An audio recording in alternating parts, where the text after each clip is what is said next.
स्वदेशी, मर जाऊं तो भी मेरा होवे कफन स्वदेशी। आज के हमारे मुख्य अतिथि श्रीमद राजीव दीक्षित जी का स्वागत एवं माल्यार्पण करने हेतु मैं स्वास्थ्य कल्याण संस्थान के प्रबंध निदेशक डॉक्टर एस अग्रवाल से आग्रह करूंगा कि उनका माल्यार्पण करने का स्वागत दिल करूंगा कि वे मुख्य अतिथि का माल्यार्पण करने का स्वागत करें, जो कि नर्सिंग कॉलेज के अध्यक्ष हैं।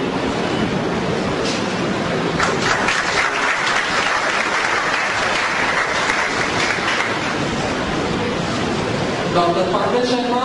सभी अध्यापक साथियों, इस पूरे परिसर को संचालित करने वाले सभी सम्माननीय संचालक मित्रों, मैं आप सभी का बहुत आभारी हूं। विशेष रूप से श्री कौशल किशोर जी का, जिन्होंने ये आयोजन किया और मुझे आपसे भारत और यूरोप की चिकित्सा पद्धतियों के बारे में बात करने का समय दिया। पिछले कुछ वर्षों से मैं भारत और यूरोप दोनों का अध्ययन करने का प्रयास कर रहा हूं। लगभग मुझे 10-12 वर्ष हो गए। इन 10-12 वर्षों में भारत और यूरोप के बारे में जो भी कुछ अध्ययन करने की मैंने कोशिश की, उसके लिए कुछ दस्तावेज जुटाए, कुछ डॉक्यूमेंट्स इकट्ठे किए, और वो दस्तावेज सिर्फ भारत से ही नहीं, यूरोप के भी कई देशों से लिए। धीरे धीरे दस्तावेजों की संख्या लगभग 50,000 हो गई। उनका अध्ययन और अभ्यास करके मुझे जो समझ में आया वो मैं आपसे शेयर करना चाहता हूं। हमारे भारत की जो चिकित्सा पद्धति है और यूरोप की जो चिकित्सा पद्धति है, दोनों में काफी कुछ भिन्नता है। दोनों अलग अलग हैं, और ये भिन्नता जो है वो एक विशेष कारण से है, और वो कारण ये है कि भारत की जो प्रकृति है, भारत का जो पर्यावरण है, भारत का जो वातावरण है, वो यूरोप की प्रकृति, यूरोप के पर्यावरण और वातावरण से बिल्कुल अलग है। एक देश अगर पूर्व का है तो दूसरे पश्चिम के हैं। अगर गणित से कहें तो 180 डिग्री का अंतर है। ये जो भिन्नता है भारत में और यूरोप में, यही भिन्नता जीवन के हर क्षेत्र में है। भारत एक ऐसा देश है जिसको दुनिया में समशीतोष्ण जलवायु का देश माना जाता है। समशीतोष्ण का अर्थ होता है जहां ना ज्यादा बहुत गर्मी पड़े, ना ज्यादा बहुत सर्दी हो, ना ज्यादा बरसात हो, जो भी कुछ हो वो सब समान हो। गर्मी, सर्दी, बरसात, हेमंत, शिशिर, शरद, जो भी ऋतुएं आए, जो भी जलवायु हो, वो एक जैसी हो, समान हो, अति भी ना हो और कमी भी ना हो। ऐसे देशों को समशीतोष्ण कहा जाता है। भारत के बारे में दुनिया के सभी जो विशेषज्ञ हैं मौसम विज्ञान के, वो मानते हैं कि ये समशीतोष्ण देश है। यूरोप के बारे में सभी मौसम विज्ञानी कहते हैं कि यूरोप में 2 ही मौसम होते हैं, एक तो ठंड होती है और एक भयंकर ठंड होती है। ठंड का अर्थ है जब तापमान 0 डिग्री के आसपास हो या 0 से लेके 4-5 डिग्री के बीच में रहे। भयंकर ठंड का मतलब है जब तापमान 0 से नीचे हो और -20 डिग्री सेंटीग्रेड तक हो। कभी कभी तो कुछ देश ऐसे हैं जैसे डेनमार्क, नॉर्वे, वहां -40 डिग्री सेंटीग्रेड भी हो जाए। अब जरा सोचिए, कोई देश ऐसे जहां पर न्यूनतम तापमान -40 हो जाए और कोई देश ऐसा जहां का अधिकतम तापमान +50 हो जाए, तो दोनों में जमीन आसमान का अंतर होगा। आपका शरीर जो है ना, वो तापमान के हिसाब से अपने आप को बदलता है, या शरीर की कुछ प्रणालियां ऐसी हैं जो शरीर को तापमान के हिसाब से व्यवस्थित करती रहती है। यूरोप के लोग एक ऐसे क्षेत्र में रहते हैं जहां बहुत सर्दी का उन्हें सामना करना पड़ता है, और सर्दी भी ऐसी होती है जिसमें 3-3 महीने लगातार बर्फ गिरती रहे, बर्फ सड़कों पर जमा रहे, खेतों में बर्फ पड़ी रहे, तालाबों में बर्फ ही बर्फ दिखाई दे, छतों पर बर्फ हो, गलियों में बर्फ हो, नालियों में बर्फ हो, हर जगह बर्फ। और वहां की सरकार का 3-4 महीने तक तो मुख्य कार्यक्रम ही ये है बर्फ को सड़कों से हटाना। उसके लिए बड़े बड़े बुलडोजर होते हैं, वो बुलडोजर रात दिन एक ही काम करते हैं। यूरोप में कभी भी आप जाएंगे तो सभी घरों में लगभग 2 दरवाजे होते हैं, एक तो सड़क पर खुलता है और एक छत पर खुलता है। ये सड़क वाला दरवाजा जब बंद हो जाता है तो छत वाला दरवाजा इस्तेमाल किया जाता है। कब बंद होता है? कभी कभी यूरोप में इतनी बर्फ पड़ जाती है कि सड़क पर दरवाजे की कुल ऊंचाई के बराबर बर्फ जम जाती है। गाड़ियां जो होती है ना, कारें, वो बर्फ के नीचे दब जाती हैं, फिर उनको निकालना बड़ा मुश्किल है, और निकल आई तो स्टार्ट होना और भी मुश्किल है। ऐसे हाल उनके हर साल होते हैं। आप थोड़ी कल्पना करो, आप तो जयपुर में रहते हो, कभी कभी जयपुर का तापमान 0 डिग्री के आसपास आ जाता है। जब चुरू का तापमान 0 के आसपास हो तो जयपुर भी लगभग वैसा ही हो जाता है। आप जरा सोचो क्या हाल होता है। 15 दिन तक हमारे देश में कोई काम ही नहीं होता है, कभी कभी 20 दिन हो जाते हैं। जब भारत के कुछ पूर्वी और उत्तरी इलाकों का तापमान 5 डिग्री, 4 डिग्री, 6 डिग्री के आसपास आ जाए, हवाई जहाज उड़ना बंद कर देते हैं। 20-25 दिनों तक फ्लाइट्स कैंसिल होती हैं या पोस्टपोन होती रहती हैं। इतना फॉग होता है कि कुछ दिखाई नहीं देता है, 1 मीटर आगे का कुछ पता नहीं चलता है, गाड़ियां चलाना मुश्किल हो जाता है, हाईवे पर जाना मुश्किल हो जाता है। सरकार के कार्यालयों में काम करने वाले कर्मचारियों की संख्या आधी से भी कम हो जाती है। स्कूल कॉलेजों की उपस्थिति घट जाती है।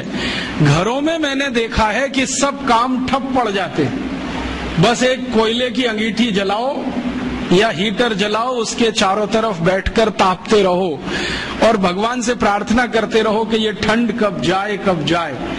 ये तो थोड़े समय के लिए होता है भारत में, मुश्किल से 15-20 दिन, तब हमारा ये हाल हो जाता है। तो जरा यूरोप की कल्पना करो जहां महीनों महीनों यही हाल होता है। ये भिन्नता है हमारे में और यूरोप में, और ये भिन्नता किसी मनुष्य की बनाई हुई नहीं है, प्रकृति की दी हुई है, प्रकृति की पैदा की हुई भिन्नता है। एक और भिन्नता है, हमारे भारत के बारे में सारी दुनिया के मौसम विज्ञानी एक बहुत बड़ी बात करते, जो शायद आप जानते हो तो अच्छा है, नहीं तो हमेशा याद रखें इसको। दुनिया के सभी मौसम विज्ञानी कहते हैं कि पूरी दुनिया में, पूरे विश्व में 16 तरह की जलवायु है, 16 तरह के मौसम है। इनको तकनीकी भाषा में 16 क्लाइमेट जोन्स कहा जाता है। और सारे मौसम विज्ञानी कहते हैं कि दुनिया में 200 देश हैं, इनमें अलग अलग ये 16 तरह की जलवायु है या 16 तरह के मौसम है, लेकिन भारत अनोखा ऐसा देश है जहां सारी की सारी 16 जलवायु एक साथ मिलती है। हाँ, और भारत को छोड़ दुनिया के मौसम विज्ञानी कहते हैं कि मौसम के हिसाब से, पर्यावरण और प्रकृति के हिसाब से दुनिया में कोई विशेष देश है, यूनिक है, तो वो ये भारत देश है। ये क्लाइमेट जोन्स पता है कैसे होते हैं? टेम्परेचर के हिसाब से फिक्स किए जाते हैं। एक टेम्परेचर मान लिया 0 डिग्री से 10 के बीच में, दूसरा मान लिया 10 से 20 के बीच में, तीसरा 20 से 30 के बीच में, चौथा फिर उसके आगे, फिर 0 के नीचे। इस तरह से फिक्स किए गए हैं क्लाइमेट जोन्स। तो सब मौसम विज्ञानी कहते हैं कि भारत में लगभग सभी तरह के क्लाइमेट जोन्स हैं।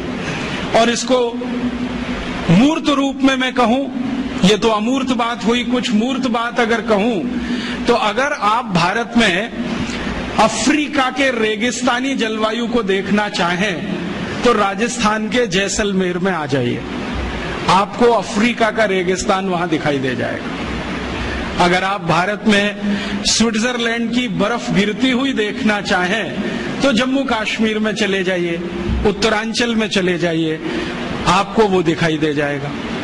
अगर आप इस भारत में धूल भरी आंधियां जो कभी चला करती हैं ब्राजील में, मैक्सिको में, साल के कुछ महीने, वो देखना चाहें तो उत्तर और मध्य भारत के बहुत सारे स्थानों पर दिखाई दे जाएंगे। जो आप भारत में भयंकर बारिश का कोई क्षेत्र देखना चाहें, जैसे अमेजन के आसपास का है लैटिन अमेरिका में, तो वो भारत में आपको कर्नाटक में मिलेगा, गोवा में मिलेगा, जहां साल में 8 महीने बारिश होती रहती है। और साल के 3 महीने तो ऐसी बारिश होती है कि पानी रुकता ही नहीं है। कर्नाटक में एक इलाका है जिसको कुर्ग कहते हैं, वहां 3 महीने बारिश ऐसी होती है कि रुकेगी नहीं, हल्की हो जाएगी, तेज हो जाएगी, हल्की हो जाएगी, तेज हो जाएगी। ऐसा ही वातावरण ब्राजील में है, मैक्सिको में है, अमेजन नदी के आसपास के जो जंगल है ना, जिनको रेन फॉरेस्ट कहा जाता है दुनिया में, वो अगर भारत में देखना हो तो गोवा है, कुर्ग है कर्नाटक का, थोड़ा बहुत इलाका हो तो चेरापूंजी चले जाओ, बंगाल आसाम के आसपास आ जाओ। और अगर भयंकर सूखे वाला देखना हो, जहां साल में 2 इंच भी बारिश ना हो, तो वो देखना हो तो गुजरात चले जाओ। कच्छ नाम का एक जिला है जहां मुश्किल से 2 इंच बारिश होती है। वैसे तो राजस्थान में भी कुछ जिले हैं, लेकिन इस बार उन्होंने रिकॉर्ड तोड़ दिए 100 साल पुराने। मैं कहना ये चाहता हूं कि कोई भी मौसम आपको देखना है तो भारत में उपलब्ध है। मैं पिछले 7-8 वर्षों से राजस्थान आता हूं। थोड़ा माइक्रो लेवल पे मैंने देखा तो भारत के सारे मौसम राजस्थान में भी उपलब्ध है। भयंकर ठंड, चुरू जिंदाबाद, भयंकर गर्मी, उसके लिए भी चुरू जिंदाबाद, +50 चला जाएगा। बहुत बारिश देखनी हो तो कोटा और आसपास देख लो, बिल्कुल सूखा देखना हो तो जैसलमेर और बीकानेर की तरफ चले जाओ। माने भारत तो दुनिया में और भारत में राजस्थान। ये है कुछ हमारे देश के बारे में अलग बात जो यूरोप में नहीं है। यूरोप में कोई 2 देश ऐसे नहीं है जहां पर एक साथ आपको सभी मौसम दिखाई दें। इसलिए यूरोप वाले कुछ मामलों में बहुत गरीब हैं, और उनकी गरीबी यही है कि मौसम उनको अनुकूल नहीं मिला है। अब मौसम की प्रतिकूलता है वहां पर, भयंकर प्रतिकूलता है। उसी प्रतिकूलता में वो बेचारे हजारों साल से जिंदा हैं, तो उनको जिंदा रहने के लिए 2 तरह के संघर्ष करने पड़ते हैं। एक तो मौसम के साथ, जलवायु के साथ, दूसरा अपनी जिंदगी को टिकाए रखने के लिए, चलाए रखने के लिए। भारतवासी इस मामले में भाग्यशाली हैं कि उनको मौसम के साथ कोई बड़ा संघर्ष नहीं करना पड़ता ज्यादा। यहाँ तो बड़ा संघर्ष जिंदगी को चलाए रखने का ज्यादा है। यूरोप के जिन नागरिकों को हजारों साल से मौसम से लड़ना पड़ रहा है, वो लोग भी वैसे ही हो गए हैं जैसे उनका मौसम है। उनका मौसम माने ठंडा और भयंकर ठंडा, ऐसे ही वो लोग हैं, बर्फ जैसे ही हो गए। मैंने एक बार मेरे ऊपर एक छोटा सा प्रयोग किया था। बर्फ की 4 सिल्लियां मंगाई और चारों तरफ लगा के मैं बीच में बैठ गया। थोड़ी देर के बाद मैंने महसूस किया कि मेरा शरीर बर्फ जैसा ही होता जा रहा है। पैर के घुटने एकदम कड़क हो गए, पांव की उंगलियां कड़क हो गई, हिलाना भी मुश्किल, हाथ पैर की उंगलियां कड़क हो गई। फिर मैंने कहा थोड़ी देर लेट के देख लो, तो लेट गया तो सिर ऐसा ठंडा हो गया जैसे लगे कि बर्फ बांध दी हो किसी ने सिर पर। तब मैंने महसूस किया कि मैं तो 1 घंटे में परेशान हो गया बर्फ की सिल्लियों के बीच में बैठकर और लेटकर। बेचारे यूरोप वालों का सोचो, जो हजारों साल से बर्फ चारों तरफ है और उसी में बैठ रहे हैं, लेट रहे हैं, और वही उनकी जिंदगी है। थोड़ा आगे बढ़े। भारत की और यूरोप की भिन्नताओं में से एक भिन्नता और है कि यूरोप में चूंकि बर्फ बहुत है, ठंडी बहुत है, इसलिए सूर्य का प्रकाश बहुत अधिक नहीं है वहां पर। भारत एक ऐसा देश है जिसको भगवान ने ऐसा कोई वरदान दे रखा है जहां हर दिन सूर्य का प्रकाश होता है। इस देश में साल में मुश्किल से 2 या 3 दिन ऐसे जाते हैं जब सूर्य ना दिखाई दे, लेकिन सूर्य की तपन बराबर रहती है, आंच बराबर महसूस होती है। सूर्य नहीं दिखे तो बात अलग है, उसकी गर्मी का एहसास हम बराबर कर सकते हैं। यूरोप में ऐसा नहीं होता। यूरोप में कई महीने ऐसे होते हैं जब सूर्य ही दिखाई नहीं देता, और जिस दिन उनको सूर्य दिख गया उस दिन वो पागल हो जाते हैं सबके सब। हाँ, और वही दिन उनका संडे हो जाता है, सूर्य का दिन, और उस दिन वो एक दूसरे को गुड मॉर्निंग कहने लगते हैं, क्योंकि आज की सुबह बहुत अच्छी है, क्योंकि सूर्य दिख गया। भारत में every morning is good morning, हजारों साल से है, अगले हजारों साल रहने वाला है। तो यहाँ सूर्य का प्रकाश भरपूर है, यूरोप में बहुत ही कम है। अगर आप ग्रीनलैंड की तरफ चले जाएं तो वहां तो ऐसी बुरी हाल है, 8 महीने 9 महीने सूर्य लगातार दिखने को मिलेगा ही नहीं, इतना बुरा हाल है उस इलाके का। अब आप जरा थोड़ा गंभीरता से सरल बातें समझने की कोशिश करो।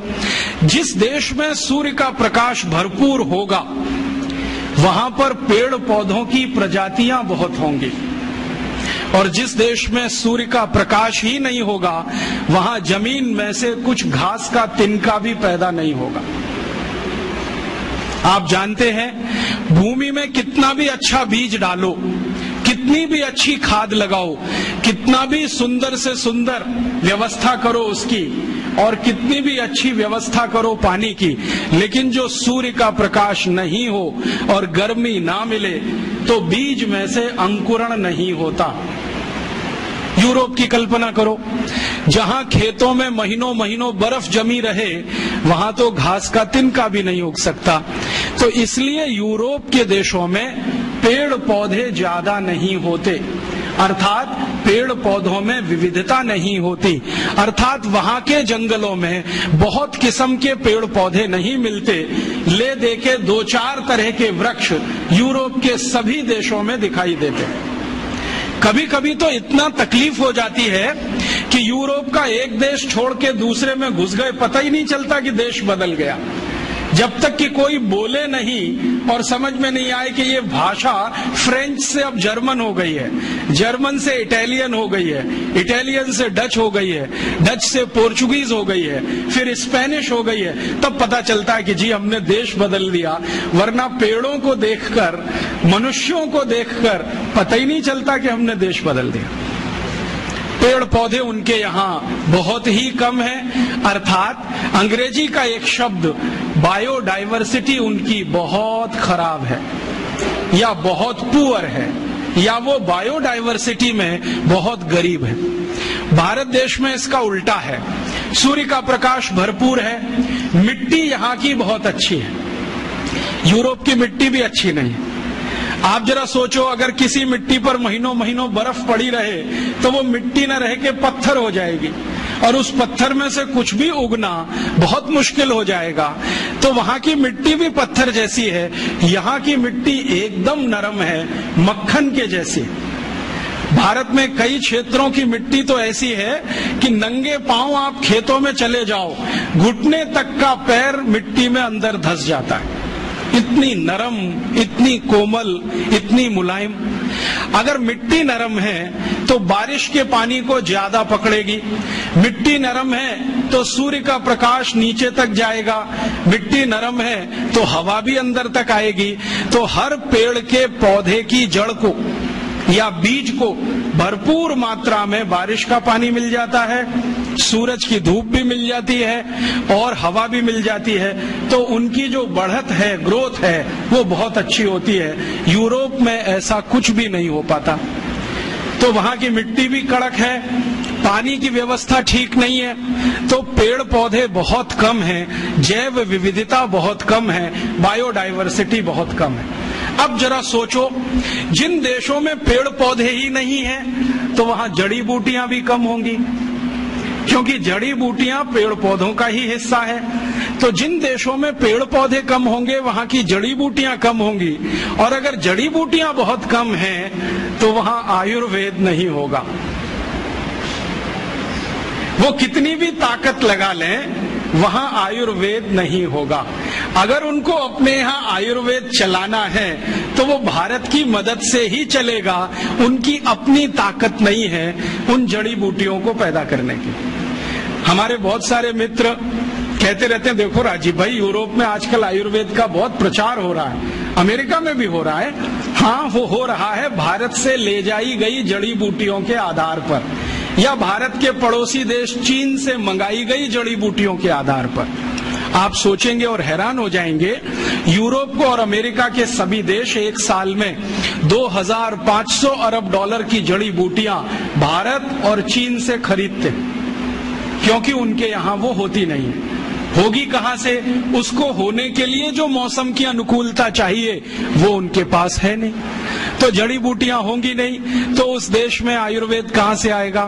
उस देश में चरक संहिता कैसे लिखी जाएगी? तो आप ये मान लो कि मौसम ने उनको बेगाना बना दिया, गरीब बना दिया। वहां ऐसा कुछ भी नहीं है जो भारत में हमको दिखाई देता है। अब भारत में आ जाएं, यहाँ वो सब कुछ है, मौसम की अनुकूलता है, प्रकृति की अनुकूलता है, ईश्वर की कोई विशेष कृपा है, जो इसी देश में 16 जलवायु हैं। ये सब होने से हमारे यहाँ बहुत कुछ होगा, जड़ी बूटियां होंगी। एक बार क्या हुआ, मैं उड़ीसा गया था। उड़ीसा में एक पर्वत है, उसका नाम है गंधमार्दन पर्वत। इसका जिक्र हमारे रामचरितमानस में भी है, वाल्मीकि रामायण में भी है, और सबसे अच्छा सुंदर वर्णन इसका रघुवंशम में है, कालिदास ने किया है, गंधमार्दन पर्वत। तो जहां ये गंधमार्दन पर्वत उड़ीसा में है, मैं वहीं गया था। जिस गांव में है उसी गांव में गया, और वहां मेरी एक सभा हुई थी। मैंने उस गांव के सरपंच को पूछा कि भाई, ये गंधमार्दन पर्वत बड़ा मशहूर है, भारत के शास्त्रों में इसका बहुत वर्णन है, जरा बताओ इसकी विशेषता क्या है? तो उसने कहा कि साहब, इसकी एक विशेषता ये है कि इस एक पर्वत पर 16,000 जड़ी बूटियां हैं। मैंने कहा नाम मालूम है? उसने कहा 16,000 के तो नहीं मालूम है, 500-600 के तो बता सकता।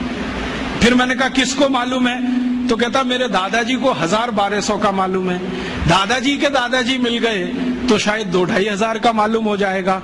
लेकिन एक ही गांव के छोटे से एक पर्वत पर 16,000 जड़ी बूटियां। तो मैं वहीं नजदीक में एक जिला है, वो जिले का नाम है कालाहांडी, भवानीपट्टनम उसका जिला केंद्र है। दौड़कर गया और वहां के जितने भी बॉटनी के प्रोफेसर्स थे सबको मैं मिला। तो उन्होंने कहा हाँ, ये बात सही है। एक एक प्रोफेसर बोलता है कि मैंने लिस्टिंग किया है, तो कोई प्रोफेसर के पास 2,500 जड़ी बूटियों का लिस्टिंग है, किसी के पास 3,000 का है। एक प्रोफेसर ने कहा मैं 40 साल से काम करता हूं, उनके पास कुछ 7-7,500 जड़ी बूटियों की लिस्ट है। क्या क्या गंधमार्दन पर मिलता है, और उनकी इच्छा है कि मैं सबका लिस्टिंग करूं 16,000 का। लेकिन वो कहते हैं कि शायद 2 जन्म इसमें लग जाएंगे, एक जन्म में ये होने वाला नहीं है। आप सोचो, गंधमार्दन पर्वत एक भारत के जिले के एक गांव के नजदीक का छोटा सा पहाड़, वहां पर इतनी जड़ी बूटियां, तो संपूर्ण भारत का जो मुकुट है हिमालय, उसकी कल्पना करो। भारत के बहुत सारे पादप विशेषज्ञ, पौधों के विशेषज्ञों से मैं मिला हूं, तो उनका कहना है कि राजीव भाई, कम से कम 84-85 हजार जड़ी बूटियां तो हिमालय में मिल ही जाएंगी। मैंने पूछा अधिक से अधिक कितनी बताओ? तो उन्होंने कहा वो अभी कैलकुलेशन संभव नहीं है, हमारी इमेजिनेशन काम नहीं करती, कल्पना शक्ति काम नहीं करती। एक बार मैंने सोचा कि संपूर्ण भारत देश के 10 करोड़ विद्यार्थियों को एक बड़े प्रोजेक्ट पे लगा दिया जाए कि तुम्हारे गांव और आसपास में जितनी जड़ी बूटियां हैं उनकी लिस्ट बनाओ। तो शायद 2-4 साल में पूरी लिस्ट बनकर आ जाए, लेकिन 10 करोड़ विद्यार्थी इसमें लगे तो ऐसे ही नहीं आएगी। कितना बड़ा काम है जो अभी तक करने के लिए बाकी पड़ा है, और हमें इसका अंदाजा नहीं है। शायद इसलिए नहीं कि भगवान ने भरपूर दे दिया है, तो हमें स्केयरसिटी का अंदाजा नहीं है। ये जो यूरोप और अमेरिका वाले हैं जिनको कुछ मिला नहीं है, वो तड़पते हैं, फड़फड़ाते हैं, और वो रोज भारत सरकार पर आकर ऐसे दबाव डालते हैं कि भारत के कानूनों में संशोधन कर दो और हम ये हिमालय की सब जड़ी बूटी खोद कर ले जाएं, भारत के पहाड़ों से जितना मिले वो ले जाएं, ऐसी व्यवस्था कर दो। और इसी व्यवस्था के लिए उन्होंने गेट करार नाम का एक अंतर्राष्ट्रीय समझौता भारत से करा लिया है, जिसमें से रास्ते खुल जाएं ताकि भारत की बेशकीमती जड़ी बूटियां बिना किसी अवरोध के भारत के बाहर चली जाए। वो तड़पते हैं और इतने सारे रिसर्चर्स वहां से आते हैं यूरोप और अमेरिका से, वो एक ही बात के लिए यहाँ काम करते हैं, किस इलाके में क्या क्या जड़ी बूटियां हैं, कौन कौन से क्षेत्र में क्या क्या मिलता है। अब उन्होंने एक नया रास्ता निकाला है। भारत सरकार कुछ ऐसे मूर्खता के काम करती है, उनमें से एक काम है फॉरेन फंड से एनजीओज चलाना। विदेशी पैसा लिया और एक ट्रस्ट बना लिया, एक संस्था बना ली, एक एनजीओ बना लिया। तो ये जो विदेश में बैठे हुए लोग हैं ना, वो उन एनजीओज को थोड़ा डोनेशन देते हैं और कहते हैं बताओ तुम्हारे इलाके में क्या क्या है। ये मूर्ख लोग यहाँ थोड़े पैसे के लालच में सूची की सूचियां बनाते हैं और यूरोप और अमेरिका को भेजते जाते हैं कि यहाँ ये है, यहाँ ये है, यहाँ ये है, और उनको ये धीरे धीरे पता चल रहा है और धीरे धीरे वो भारत सरकार की बाहों उमेट रहे हैं। चीन इस मामले में थोड़ा होशियार है। चीन की सरकार अपनी जड़ी बूटियों के क्षेत्र में विदेशियों को प्रवेश नहीं करने देती। वो कहते हैं जो रिसर्च करेंगे वो हम करेंगे, परिणाम भी हम पहले जानेंगे, जरूरत पड़ेगी तो तुम्हें बताएंगे, नहीं तो जरूरी नहीं है कि तुम्हें सभी परिणाम बताएं। वो थोड़े होशियार हैं। हमारे देश के नेता उनसे थोड़े ज्यादा मूर्ख हैं।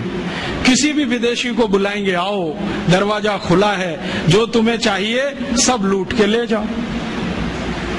जैसे वो जहांगीर था ना 400 साल पहले, ईस्ट इंडिया कंपनी को दरवाजा खोल के बुला लिया, वही जहांगीरों के मानस पुत्र आज भी इस देश में है। आ जाओ, किसी का भी स्वागत है। भारत एक धर्मशाला है, सराय जैसा है। हमने ग्लोबलाइजेशन कर दिया, लिबरलाइजेशन कर दिया, जो तुम्हें चाहिए सब ले जाओ। अब मुश्किल क्या हो रही है कि जब बहुत रेयर माने बेशकीमती जड़ी बूटियों पे कहीं काम होता है तो पता चले वो भारत में नहीं है, कनाडा में है, पता चले भारत में नहीं है, जर्मनी में है, पता हुआ भारत में नहीं है, अमेरिका में है। और उनके जर्नल्स जब आते हैं तो वो पता करते हैं, हमको जानकारी देते हैं कि हमने तो इस पर पेटेंट ले लिया और हम यहाँ ठगे से बैठे हुए रह जाते हैं। अमेरिका ने हल्दी पर पेटेंट करा लिए, नीम पर पेटेंट करा लिए, काली मिर्च पर पेटेंट करा लिए, जीरे पर करा लिए, अजवाइन पर करा लिए, और तो और इडली बनाने के प्रोसेस पर पेटेंट हो गए, सांभर बनाने के प्रोसेस पेटेंट हो गए। हम यहाँ ठगे ठगे से देख रहे हैं। अखबारों में खबर आती है तो पता चलता है। इससे सिद्ध क्या होता है, भगवान का दिया हुआ हमारे पास सब कुछ है, लेकिन हमने उसको ध्यान देना बंद कर दिया, बेदरकारी किया। उनके पास कुछ नहीं है तो वो एक एक छोटी छोटी बात के लिए तरसते हैं। अब ये जो भिन्नता है भारत और यूरोप में, चूंकि सूर्य वहां कम है और यहाँ बहुत ज्यादा है। आप जानते हैं दुनिया में पूरे ब्रह्मांड का केंद्र ही सूर्य है। अगर सूर्य मेहरबान है तो सब कुछ आपके लिए है, और जो सूर्य की मेहरबानी नहीं है तो आपके लिए कुछ भी नहीं है। तो इस देश में बहुत कुछ ऐसा, तो शायद ऐसे कारण से ही इस देश में आयुर्वेद जन्म लिया होगा। और आयुर्वेद ने जन्म लिया होगा तो ये उतना ही पुराना होगा जितना पुराना भारत है। कुछ विदेशी इतिहासकार ऐसा बोलते हैं कि आयुर्वेद 2500 साल पुराना। कुछ जर्मन लोगों ने बोलना शुरू किया भारत का आयुर्वेद 3500 साल पुराना। कुछ ने बोलना शुरू किया भारत का आयुर्वेद 10,000 साल पुराना। कोई बोलता है 10,000 साल, कोई कहता है 3500 साल, कोई कहता है 2500 साल। वो अपनी अपनी बुद्धि के हिसाब से कहते हैं। लेकिन मेरा कहना है कि अगर ये 10,000 साल का किस्सा है, 2-5 हजार साल का किस्सा है, तो वो हनुमान जी गए थे लक्ष्मण को संजीवनी बूटी लाने के लिए, वो किस्सा तो। और हनुमान जी का किस्सा हम सब जानते हैं, संजीवनी उनको पहचान में नहीं आई तो पर्वत ही उखाड़ के ले आए।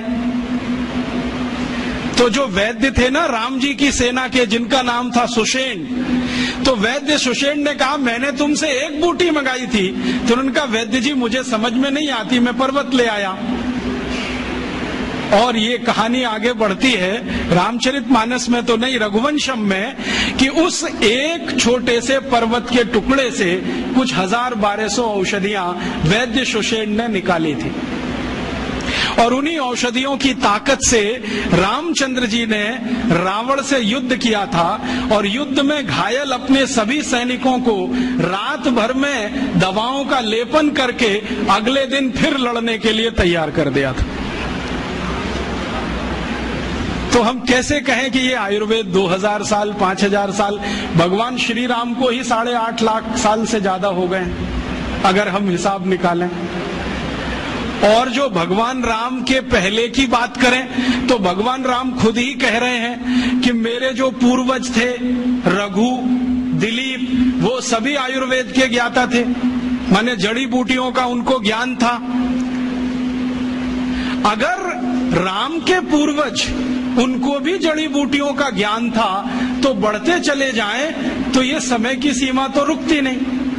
तब मैंने अपने मन में संतोष के लिए ये तय मान लिया है कि ये भारत की जड़ी बूटियों का विज्ञान या आयुर्वेद उतना ही पुराना है जितना भारत है। अब भारत की उम्र अगर हम जैन शास्त्रों के हिसाब से निकालें तो भगवान आदिनाथ से शुरू होती है, और भगवान आदिनाथ का समय 1-2 साल का नहीं, 1-2 हजार साल का नहीं, कुछ करोड़ वर्षों का है। तो भारत भी कुछ करोड़ वर्षों का है, तो भारत की जड़ी बूटियां भी करोड़ वर्षों की होंगी, क्योंकि भारत में एक चीज जो निश्चित है, बाकी बहुत सारी चीजें बदली होंगी, सूर्य का प्रकाश। ये भगवान आदिनाथ के जमाने में भी होगा और आज सन 2006 में भी है। इस सूर्य के प्रकाश के कारण जैव विविधता, बायोडाइवर्सिटी उस समय भी रही होगी जो आज है। आज शायद कमी आई है, उस समय इससे भी ज्यादा रही होगी, क्योंकि हमने आज जो विकास का रास्ता अपनाया है उसमें इस जैव विविधता का ही, बायोडाइवर्सिटी का ही सबसे ज्यादा नाश हो रहा है। अब थोड़ा आगे बढ़ें कि भारत और यूरोप में ये अंतर है। अब उनके पास तो ज्यादा कुछ है नहीं, पेड़ पौधों के नाम पर, जड़ी बूटियों के नाम पर, तो दुनिया से जो मिलेगा उसी से वो अपना काम चलाएंगे। हमारे पास चूंकि सब कुछ है इसलिए हमें दुनिया में कहीं जाने की जरूरत नहीं पड़ेगी। इसलिए भारत के जितने महान लोग हुए जिनके नाम आप सब सुनते हैं, जैसे एक बड़े महर्षि हुए भरद्वाज, जिनको इस देश में आयुर्वेद के सबसे बड़े ज्ञाता के रूप में जाना जाता है, या बड़े एक महर्षि हुए चरक, एक थे सुश्रुत, जमदग्नि, काश्यप, ये सब लोग तो आज के नहीं हैं, कुछ तो हजारों साल के हैं, कुछ लाखों साल के हैं। तो इनके पास ये सब ज्ञान जो उपस्थित हुआ वो प्रकृति ने मदद की होगी और इसलिए इतना सब हो गया। अब वहां पर यूरोप में तो ये कुछ है नहीं, तो वहां किस तरह की चिकित्सा आई होगी, एक उदाहरण देता हूं। ये जो आधुनिक चिकित्सा है, मॉडर्न मेडिसिनल सिस्टम, जिसका पर्यायवाची इस समय है एलोपैथी, इस एलोपैथी का जनक माना जाता है एक ग्रीक व्यक्ति हिप्पोक्रेटिस। आप जानते हैं उसकी फिलॉसफी क्या है? मैंने हिप्पोक्रेटिस की बायोग्राफी पढ़ी, ऑटोबायोग्राफी, जो उसने ग्रीक में लिखी थी। बाद में अंग्रेजी हुआ, फ्रेंच हुआ, कई भाषाओं में तर्जुमा हुआ, ट्रांसलेशन हुआ, कई लोगों ने उस पर टिप्पणियां लिखी हैं। उसकी फिलॉसफी जरा सुनिए। वो ये कहता है कि शरीर में कोई रोग आ गया तो अब इसको दूर करने का एक ही उपाय है कि आपका जो रक्त है ना, ये प्रदूषित हो गया, इसको निकाल दो शरीर से, इसको निकाल दो। इसके अलावा कुछ और मालूम ही नहीं उसको कि कुछ कर सकते हैं क्या। तो उसने ले दे के एक सिद्धांत बनाया कि आपको बुखार हो गया तो तो रक्त प्रदूषित हो गया, इसको निकाल दो। आपको जुकाम हो गया, रक्त प्रदूषित हुआ, इसको निकाल दो। आपको फोड़ा हो गया, रक्त प्रदूषित हुआ, इसको निकाल दो। माने जो भी कुछ है वो निकाल दो, ठीक है। और यही शायद हिप्पोक्रेटिस के वंशज हैं जो आज किसी का गर्भाशय निकाल देते हैं, किसी का गॉल ब्लैडर निकाल देते हैं, किसी की किडनी निकाल देते हैं, किसी का कुछ भी निकाल देते हैं।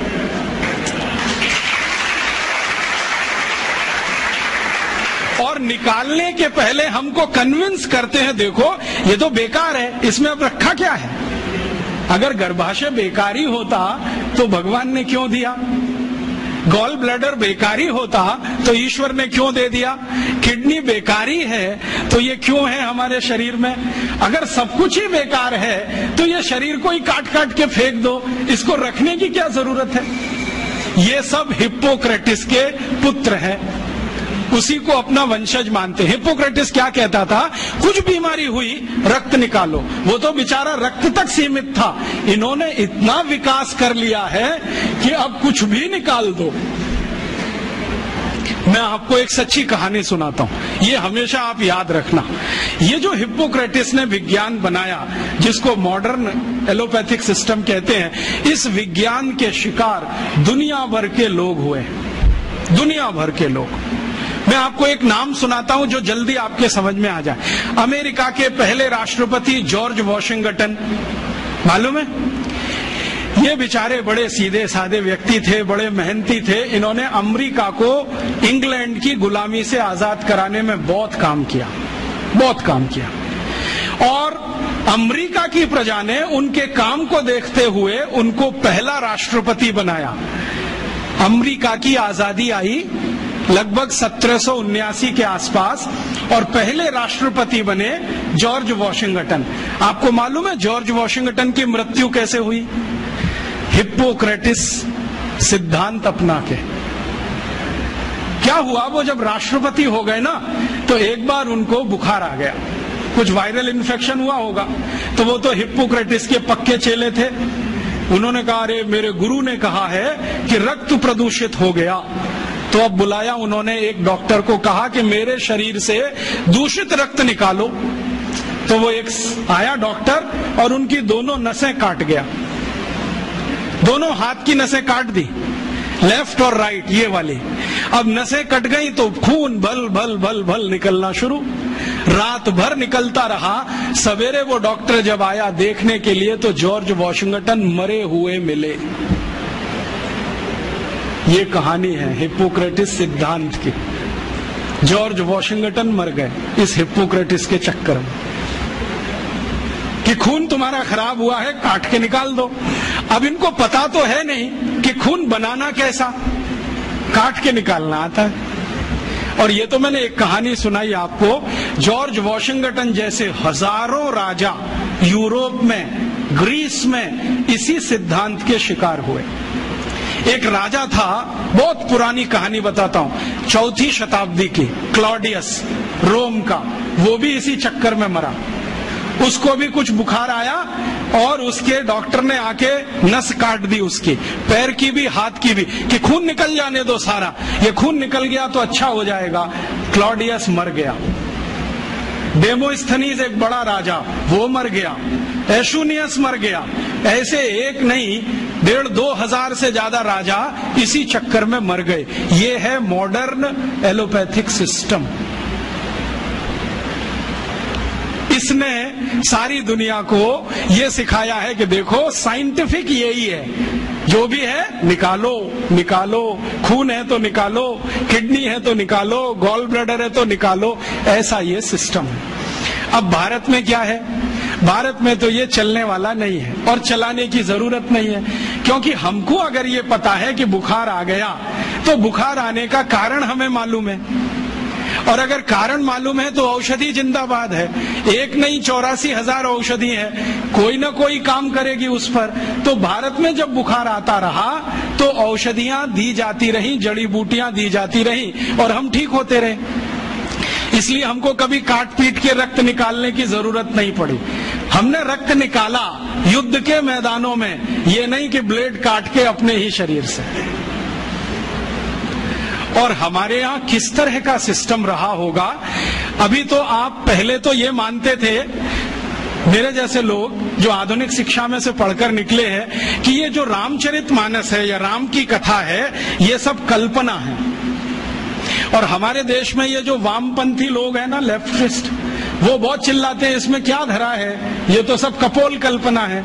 लेकिन अभी उन्हीं के मालिकों ने, यूरोप और अमेरिका के बड़े वैज्ञानिकों ने जो नासा में काम करते हैं, उन्होंने सिद्ध किया है कि ये सब सत्य है। आपको मालूम है, थोड़े दिन पहले नासा ने कुछ फोटोग्राफ्स रिलीज किए और वो फोटोग्राफ्स भारत के भगवान श्री राम के बनाए हुए समुद्र सेतु के बारे में है। मेरे पास भी वो आए हैं। मेरा एक दोस्त नासा में काम करता है, उसने कहा मैं तुम्हें भी भेजता हूं। बहुत सुंदर फोटोग्राफ्स हैं, सैटेलाइट से उतारे गए हैं, कैमरे से नहीं। और उन फोटोग्राफ से पता चलता है कि आज से इतने लाख वर्ष पहले श्री राम जी ने लंका जाने के लिए पुल बनाया था। वो पुल आज भी सुरक्षित है। बस इतना ही अंतर है कि पहले वो समुद्र के ऊपर था, अब समुद्र में नीचे है। नीचे कैसे चला गया? हो सकता है पिछले कुछ लाख वर्षों में 2-4 हजार बार सुनामी आ गया हो, और सुनामी आता है तो मंजिलों मंजिलों बिल्डिंग डूब जाती है, तो ये पुल भी डूब गया हो। लेकिन डूबने के बाद भी वो टूटा नहीं है, सुरक्षित है। और फोटोग्राफ्स बताते हैं और वो साफ दिख रहा है। मेरे पास दुर्भाग्य है कि एलसीडी प्रोजेक्टर नहीं आपको दिखाता, मेरे लैपटॉप में ये सभी फोटोग्राफ्स हैं। वो बताता है फोटोग्राफ्स की पत्थर है ना, उनको कीलों से जोड़ा गया है। कीले होते हैं, और कीले इस मेटल के हैं जो लाखों साल में भी पानी में रह के क्षरण नहीं हुए। कहीं कहीं पत्थर के बीच में चूना लगाया गया है, वो साफ दिखता है। सीमेंट कहीं नहीं है, क्योंकि सीमेंट था भी नहीं। तो चूने और कीले से जोड़े हुए पत्थर अभी तक सुरक्षित हैं, टूटे नहीं है। और उससे भी बड़ी बात यह है कि उस पूरे पुल पर क्रैक नहीं है, कहीं भी एक क्रैक भी नहीं है। हम सीमेंट की अच्छी से अच्छी बिल्डिंग बनाते हैं और आरसीसी का लेंटर डालते हैं, 2-4 साल में ही क्रैक्स आ जाते हैं, लेकिन उसमें कोई क्रैक भी नहीं है। और उसकी एक और बड़ी विशेषता है कि वो पुल जो है ना, जेड शेप में है पूरा। जेड बनाते ना अंग्रेजी का, ऐसे है पुल। अभी जो पुल बनते हैं वो स्ट्रेट लाइन होती है, एक सीधी रेखा में दीवार खड़ी करते हैं तो डैम बन जाता है, वही पुल जैसा हो जाता है डैम की दीवार। वो जो है ना, ऐसे बनाया गया। क्यों? शायद इसलिए कि समुद्र के पानी का प्रेशर बहुत होता हो, तो उस प्रेशर को इक्वली डिस्ट्रीब्यूट करना हो, तो ये शेप सबसे अच्छा है।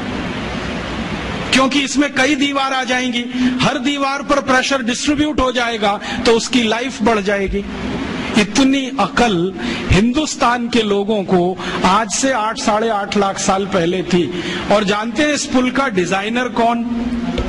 नल और नील, माने the great great construction engineer Nal और नील, दोनों ने बना दिया पुल।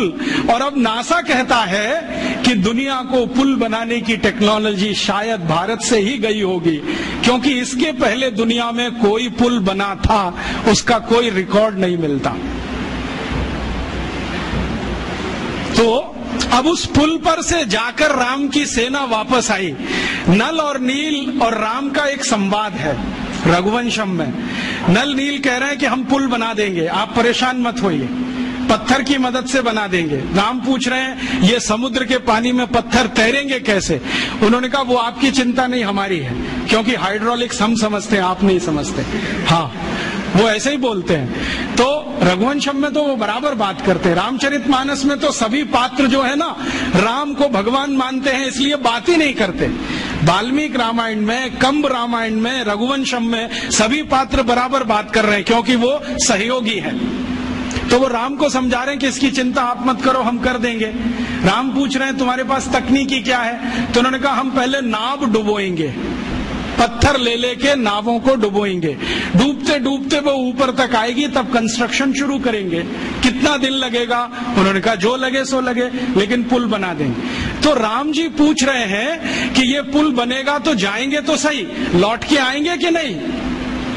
तो उन्होंने कहा आपको मैं एक गारंटी दे सकता हूं कि अपनी सेना जो जाएगी वो तो लौट के आएगी, जो रावण की सेना इस पुल पर आई तो ये डूब जाएगा। कैसे डूब जाएगा?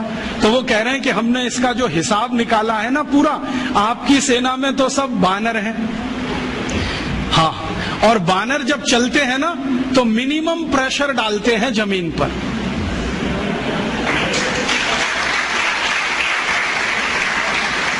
आपने देखा है ना, उनके पंजे भगवान ने कुछ ऐसे बनाए हैं कि उनका जमीन पर पंजे का टिकना बहुत कम दबाव डालता है, और वो ऐसे अद्भुत ऊर्जा के मालिक हैं सब बानर कि जैसे ही पंजा टिका तुरंत जंप कर देते हैं, और वो कंटिन्यू जंप कर सकते हैं, 1 किलोमीटर तक कर सकते हैं, 2 किलोमीटर तक कर सकते हैं। तो नल नील कह रहे हैं कि हमने पुल का डिजाइन ऐसा रखा है कि ये बानर जंप करके तो निकल जाएंगे सबके सब, जो रावण की सेना आई तो ये डूब जाएगा, क्योंकि रावण की सेना में सब राक्षस हैं, राक्षस शरीर में भारी हैं, भारी होने के साथ दबाव ज्यादा डालते हैं, तो ये पुल टूट जाएगा, वो मर जाएंगे।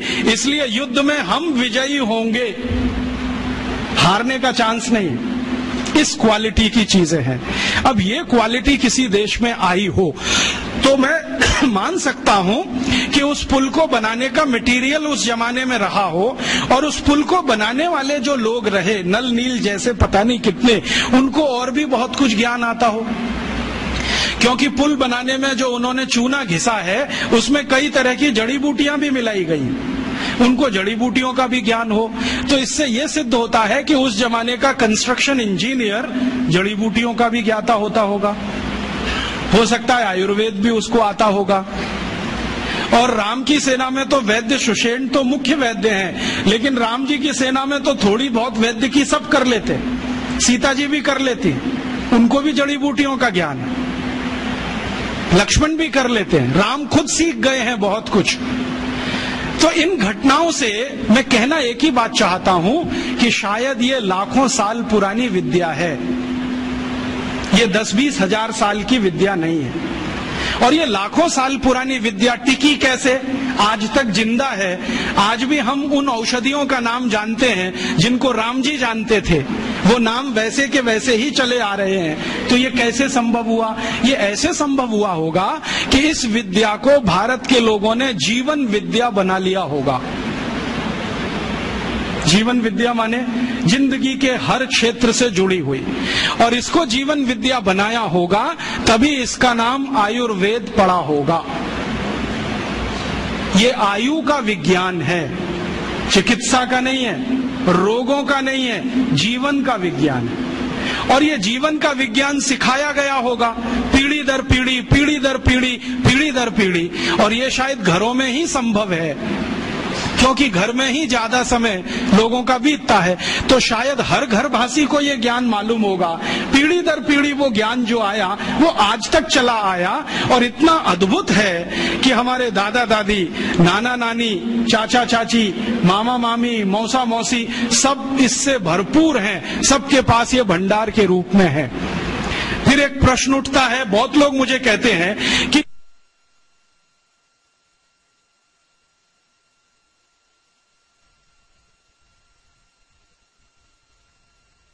हमारे यहाँ लाखों साल ऐसे चला आया परंपरा से, तो पिछले 1000 साल में ये डूब कैसे गया? इसका महत्व कैसे कम हो गया? कारण क्या रहा इसका? इसका कारण एक कहानी है। अंग्रेज आ गए, अंग्रेजों से पहले फ्रांसीसी आए, उनसे पहले पुर्तगाली आए, पुर्तगालियों से पहले मुगल आए, उनसे पहले हूण आए, शक आए, सबने लूटा इस देश को। और जो बाहर से आया हुआ लुटेरा होता है ना, उसका एक ही धर्म है कि वो यहाँ से जो भी कुछ है लूट कर ले जाए, और वो यहाँ से जो भी कुछ लूट कर ले जाए उसके लिए आवश्यक है कि जिसका वो धन और संपत्ति है वो उसको लूटने के लिए छोड़े। तो हमने शायद ये लूटने के लिए छोड़ा होगा और उन्होंने इसको लूट लिया होगा। हमने इसको लूटने के लिए क्यों छोड़ा होगा? कोई तो कारण होगा इसके पीछे। तो बहुत दिनों से सोचते सोचते मैं एक नतीजे पे पहुंचा हूं कि शायद एक कारण ये रहा हो कि हमने प्रकृति की दी गई इस संपदा को अपने पास इतनी अधिक मात्रा में उपलब्ध होने पर मान लिया कि हम तो सुरक्षित हैं। जैसे घर में बहुत सारा धन धान्य हो ना तो गरीबी की कल्पना नहीं आती, घर में बहुत सारा पैसा हो ना तो बेरोजगारी की कल्पना नहीं आती, घर में सब कुछ भरा पूरा हो तो अभाव का जीवन क्या होता है पता ही नहीं है। तो यहाँ सब भरा पूरा था, हमें कल्पना ही नहीं थी कि एक दिन ये लुटते लुटते इतना कम हो सकता है कि हमारे लिए विदेशों से लाना पड़े। ये एक कारण रहा हो। ये कारण तो नहीं मैं मानता हूं कि हम कमजोर थे और विदेशी हमसे मजबूत थे इसलिए हमको वो परास्त कर गए युद्ध में और हम लुट गए। अगर हम कमजोर ही थे तो पृथ्वीराज चौहान कहां से आ गए, महाराणा प्रताप कहां से आ गए, शिवाजी महाराज कहां से आ गए, झांसी की रानी लक्ष्मीबाई कहां से आ गई। और पृथ्वीराज चौहान और राणा प्रताप में कोई तो यूनिक डीएनए रहा होगा, ऐसा तो नहीं है। कोई राजा अपने दुश्मन को बार बार हराए और हराने के बाद हर बार उसे माफ कर दे तो वो तो वीर नहीं महावीर होता है। ये जेनेटिक मटेरियल तो भारत में ही दिखाई देता है, दुनिया में कहीं नहीं है। मैंने दुनिया के बहुत सारे राजाओं का इतिहास पढ़ा है, उन्होंने दुश्मन को हराया तो जान से मार डाला, छोड़ा नहीं उसको। हमारे यहाँ दुश्मनों को परास्त करते रहे और हर बार माफ करते रहे। गलती से एक बार दुश्मन ने परास्त कर दिया तो माफ नहीं किया क्योंकि उसके पास वो डीएनए नहीं था। माफ करने के लिए जो जिगर चाहिए ना, उसके लिए कुछ खास तरह का बॉडी कंस्ट्रक्शन होता है, कुछ खास तरह के एंजाइम्स होते होंगे, कुछ खास तरह के हार्मोन्स होते होंगे। तो पृथ्वीराज चौहान में तो होंगे, उनके दुश्मन में नहीं रहे होंगे। तो हम कमजोर तो नहीं थे, हमारा इतिहास बार बार बताता है कमजोर तो नहीं थे, ताकतवर तो थे। तो फिर परास्त कैसे हुए, हारे कैसे? शायद इसी से जो पृथ्वीराज चौहान की कहानी बताती है कि दुश्मन को हराया छोड़ दिया। हमारे शास्त्रों में एक मंत्र है, वो है तो संस्कृत में, मैं सीधे हिंदी में बताता हूं। वो मंत्र ये कहता है कि दुश्मन को, आग को, कर्जे को और बीमारी को कभी नहीं छोड़ना चाहिए। दुश्मन को, आग को, बीमारी को और कर्जे को कभी अधूरा नहीं छोड़ना चाहिए।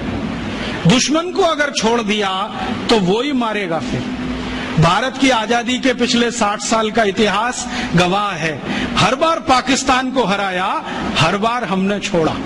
48 में हराया, छोड़ दिया। 65 में हराया, लाहौर तक हम पहुंच गए, फिर छोड़ दिया।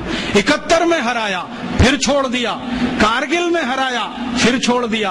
और आज वही पाकिस्तान नाग बन के डस रहा है, हर तीसरे दिन बम ब्लास्ट करा रहा है इस देश में। तो शास्त्र का मंत्र है, मेरा नहीं है, कि दुश्मन को छोड़ना नहीं चाहिए कभी भी। अगर हाथ में आ गया, खत्म कर दो। और शायद यही बात भगवत गीता में कृष्ण भी अर्जुन को समझा रहे, छोड़ो मत इनको। अगर जो तुमने छोड़ दिया तो ये विष बीज की तरह से फैलेंगे, पूरे देश में अधर्म की स्थापना कर देंगे। इसलिए कौरवों को छोड़ो मत, इनके अंतिम व्यक्ति तक संहार करो। शायद कृष्ण को शास्त्रों का ज्यादा ज्ञान रहा होगा, पृथ्वीराज चौहान को उतना नहीं रहा होगा। कृष्ण को ये जो ज्ञान था शास्त्रों का, उसी का अंतिम परिणाम था कि कौरवों में से कोई बचा नहीं। शायद पृथ्वीराज चौहान को ये ज्ञान किसी ने दिया होता तो मोहम्मद गौरी पहली बार में ही खत्म हो गया होता और भारत का इतिहास कुछ और ही होता। तो ये ज्ञान की कुछ कमी रह गई। और आज के व्यवहारिक जीवन में भी हम जानते हैं कि अगर आपने आग को जलता हुआ छोड़ दिया तो वो घर को जला देगी, गांव को भी जला देगी। अगर कर्जे को बकाया छोड़ दिया तो वो कर्जा आपको जिंदगी भर के लिए जर खरीद गुलाम बना देगा। और जो बीमारी को थोड़ा भी छोड़ दिया तो वो आपको पता नहीं किस स्वरूप में पटक देगी, ले जाके। तो ये ज्ञान की कुछ कमी आई होगी हम में, शायद हजारों साल की गुलामी में ज्ञान कम हो जाता होगा। मेरे एक गुरु हैं जिनका नाम है श्री धर्मपाल, बहुत बड़े इतिहासकार हैं। वो बार बार मुझे ये कहते हैं कि देखो, जिस देश में गुलामी आ जाती है, जिस समाज में गुलामी आ जाती है, उस समाज का सब कुछ चला जाता है, उनका ज्ञान चला जाता है, उनकी परंपराएं चली जाती हैं, मान्यताएं चली जाती हैं, व्यवस्थाएं टूट जाती हैं, सब कुछ चला जाता है। तो शायद 1200 साल की गुलामी ने ज्ञान में कुछ कमी लाई हो और ये हम सोचना भूल गए हो कि दुश्मन को अधूरा मत छोड़ो। इसी कारण से हम परास्त हुए, बाकी कोई दूसरा कारण नहीं था। ईस्ट इंडिया कंपनी से भारत के राजाओं के जो संघर्ष है ना, उसमें भी यही कहानी दिखाई देती है। 1825 में दक्षिण भारत में एक बड़ी रानी है जिसका नाम है कित्तूर चेन्नम्मा। वो अंग्रेजों को परास्त करती है, युद्ध में हराती है और उनको बाइज्जत बरी कर देती है कि जाओ। तो दक्षिण भारत का एक राजा है हैदर अली, जो बार बार अंग्रेजों को हराता है, हर बार छोड़ देता है। उसी का बेटा है टीपू सुल्तान, बार बार हराता है, छोड़ देता है, लेकिन एक बार टीपू सुल्तान हार जाता है तो अंग्रेज उसका मर्डर कर देते हैं, छोड़ते नहीं। तो हम अपने ज्ञान से कहीं वंचित हुए होंगे। दुश्मन को छोड़ना जो हमने सीख लिया, शायद वो हमारी पराजय का बड़ा कारण था। और उस पराजय में हमारे यहाँ सब कुछ चला गया, ज्ञान चला गया तो जड़ी बूटियां भी चली गई होंगी, हमारी शिक्षा भी गई होगी, व्यवस्थाएं भी गई होंगी। और फिर जो आधुनिक समय है पिछले 300 साल का, इसमें हम कितने पिछड़ गए अपने इस ज्ञान से। ये ऐसे पिछड़ गए, मुझे भारत के एक वैज्ञानिक हुए बहुत बड़े व्यक्ति प्रोफेसर जगदीश चंद्र बोस की एक छोटी सी घटना आपको सुनानी है। आप जानते हैं प्रोफेसर बोस का काम क्या था? उन्होंने आधुनिक जगत में ये सिद्ध किया कि पेड़ पौधों में जीवन होता है और उनकी इसी खोज पर उनको नोबेल पुरस्कार मिला। जब वो ये प्रयोग कर रहे थे कि पेड़ पौधों में जीवन होता है, तो उन्होंने अपने हाथों से लिखे हुए लेखों में ये कहा है कि मैंने मेरे घर में कुछ पौधे रखे, आधे आधे उनका बंटवारा किया, एक हिस्से में कुछ पौधे, दूसरे हिस्से में कुछ पौधे। अब प्रोफेसर बोस क्या करते थे, सवेरे ही सवेरे सोकर उठें तो एक हिस्से के पौधों को जाकर गालियां देते थे, तुम नालायक हो, निकम्मे हो, नकारा हो, तुम्हारा रंग अच्छा नहीं, रूप अच्छा नहीं, तुम्हारे अंदर कोई गुण नहीं है, तुम ऐसे हो, तुम वैसे हो, सब गालियां देना। और दूसरी तरफ के जो पौधे थे उनको वो प्रशंसा करते थे, तुम बहुत अच्छे हो, बहुत सुंदर हो, तुम्हारे गुण बहुत अच्छे हैं, रूप रंग बहुत अच्छा है, तुम तो गुणों की खान हो, ऐसा ऐसा रोज बोलते थे। फिर प्रोफेसर साहब खुद अपने लेख में लिखते हैं 6 महीने तक उन्होंने ये किया और दोनों ही पौधों को पानी बराबर दिया, खाद बराबर दिया, समय पर सब कुछ दिया, लेकिन कुछ पौधों को गालियां दी और कुछ को प्रशंसा किया। 6 महीने के बाद परिणाम ये हुआ कि जिन पौधों को गालियां दी गई वो सब सूख गए, सब सूख गए, एक भी हरा नहीं बचा, और जिनकी प्रशंसा की वो 2 गुने से ज्यादा बड़े हो गए। तो प्रोफेसर साहब लिखते हैं कि ये पौधे भी गालियां और प्रशंसा को समझते हैं। अब इसको मैं समझाता हूं आज के हिसाब से। भारत को 300 साल अंग्रेजों ने गालियां दिया, तुम नालायक हो, निकम्मे हो, नकारा हो, तुम्हारी सभ्यता खराब है, संस्कृति खराब है, तुमको तो कपड़े पहनना भी नहीं आता, तुमको तो खाना खाना नहीं आता, तुमको सभ्यता का कोई रंच मात्र भी अंदाजा नहीं है, सभ्यता होती क्या है, विज्ञान नहीं जानते, टेक्नोलॉजी नहीं जानते, हम तुमको जो सिखा रहे हैं वही सही है। ये हम सुनते रहे सालों साल। भाई साहब, जब 6 महीने में पौधे सूख गए तो 300 साल में ये भारत भी सूख गया। और इस सूखे हुए भारत ने अपने आत्मसम्मान और स्वाभिमान को इतना गिरा दिया कि हम मानने लगे कि जो कुछ हमारा है वो सब बेकार है, दकियानूसी है, इसमें कोई तथ्य नहीं है, कोई विज्ञान सम्मत कुछ नहीं है, और जो यूरोप से आ रहा है वही अच्छा है, वही ताकतवर है। और ये इतना गहरा घुस गया कि हमारा डीएनए बदल गया, हमारा ब्लड बदल गया, शायद हार्मोन्स का बैलेंस चेंज हो गया, शायद बॉडी के केमिकल्स चेंज हो गए। और ये इतना गहरा घुसते घुसते आ गया हमारे देश के प्रथम प्रधानमंत्री पंडित नेहरू तक के अंदर। जिन्होंने पब्लिकली कहा कि आयुर्वेद में क्या रखा है, इसको तो खड्डा खोद के जमीन में गाड़ देना चाहिए, जो कुछ है वो एलोपैथी में है।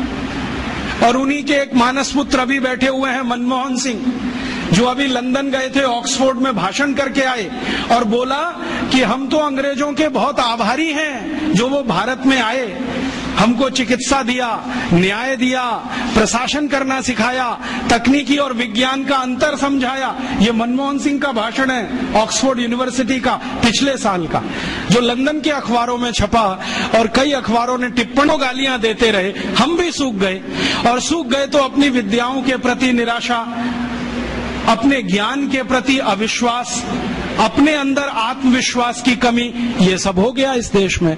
और इसी के चक्कर में सब छूट गया, और वो ऐसा छूटा कि विदेशियों का शासन भी आ गया। उन्होंने क्या किया कि धन के प्रवाह की दिशा बदल दी। पहले भारत में जब अपना शासन रहा होगा तो सबसे ज्यादा रिसर्च आयुर्वेद पे हुआ होगा, फिर अंग्रेज आए तो उन्होंने एलोपैथी को केंद्र बना दिया, और उस एलोपैथी पर ऐसे फंड्स उन्होंने लुटाना शुरू किया कि भारत के बजट का सबसे बड़ा हिस्सा एलोपैथी के हाथ में। आज भी मालूम है 2006 में भारत के बजट में चिकित्सा का जो कुल खर्चा है, एलोपैथी का खर्चा 98% है, और होम्योपैथी, बायोकेमिक, आयुर्वेद, यूनानी बाकी का 2%। जो इस देश की मूल चिकित्सा व्यवस्था थी उसको हमने अलग कर दिया और उसको वैकल्पिक चिकित्सा व्यवस्था कहना शुरू कर दिया। जो मूल चिकित्सा व्यवस्था थी वो ऑल्टरनेट हो गई, और जो ऑल्टरनेट होनी चाहिए थी वो सेंट्रलाइज्ड हो गई। और इस सेंट्रलाइजेशन में क्या हुआ, हमने इस देश में लाखों करोड़ों रुपए जो खर्च किए एलोपैथी के ऊपर, उसका प्रचार किया, या कहें तो दुष्प्रचार किया। वो दुष्प्रचार इतना घुस गया मानस में कि गांव का भी साधारण आदमी अब इंजेक्शन ही लगवाता है, उससे कम पे उसको संतोष नहीं आता। और जो डॉक्टर 8-10 गोलियां लिख दे तो वो बड़ा डॉक्टर है, और जो एक गोली से ठीक कर दे वो छोटा डॉक्टर है, और जो बिना गोली के ठीक कर दे वो तो मूर्ख है। जो आपको ये समझाए कि भैया ये बीमारी तुम्हारी जीवन शैली की गड़बड़ी से है, तुम जीवन शैली बदल लो, क्या फालतू बात करते हो, आप कोई डॉक्टर हो? और जो आपकी जीवन शैली की बीमारी में 20 गोलियां खिलाए, सवेरे 4 खाना गोली, दोपहर को 4 खाना, शाम को 4 खाना, गोली ही गोली खाना, रोटी मत खाना, रोटी की जगह गोलियां खाना, सब्जी मत खाना, जैसे सब्जी खाते हो ना वैसे गोलियां खाना, भर भर के हथेली, और कहना हम बहुत स्मार्ट हैं क्योंकि इतनी गोलियां खाते हैं, 500 रुपए फीस लेता है, उस डॉक्टर के पास जाते। ये घुस गया, और ये घुस गया है, अब इसको निकालने की बात है। ये निकलेगा नहीं वायरस तब तक इस देश की चिकित्सा पद्धति वैकल्पिक रहेगी और बाहर से आई हुई मुख्य हो जाएगी। इस वायरस को निकालना है, वो हम सबको। कैसे निकालें? पहले तो अपने ऊपर विश्वास करना सीखें कि हमारी चिकित्सा पद्धति में बहुत दम है। इसके दम के कुछ उदाहरण बताता हूं। जो भगवान राम के भाई लक्ष्मण बेहोश हो गए और सुषेण ने जब नाड़ी देखी, ये तो गया, अब बचने की कोई संभावना नहीं, तब हनुमान जी को कहा जाके लाओ जल्दी से, मैं कुछ देर तो जीवन बचा सकता हूं, बाकी आगे की गारंटी नहीं है। हनुमान जी गए, संजीवनी बूटी लेके आए, और सुषेण ने संजीवनी सूंघाई, खिलाई नहीं, सूंघाई, और लक्ष्मण जीवित हो गए। तो कोई तो है दम भाई, ऐसा तो नहीं है सूंघने मात्र से वो जीवित हो गए। हम तो ये महाभारत की कहानी देखते हैं, युद्ध चला है, और आप जानते हैं भयंकर युद्ध चला है। भारत के पिछले हजारों साल के इतिहास में सबसे भयंकर युद्ध हुआ है तो महाभारत का युद्ध हुआ है, जिसमें थोड़े बहुत नहीं लाखों लोग मारे गए।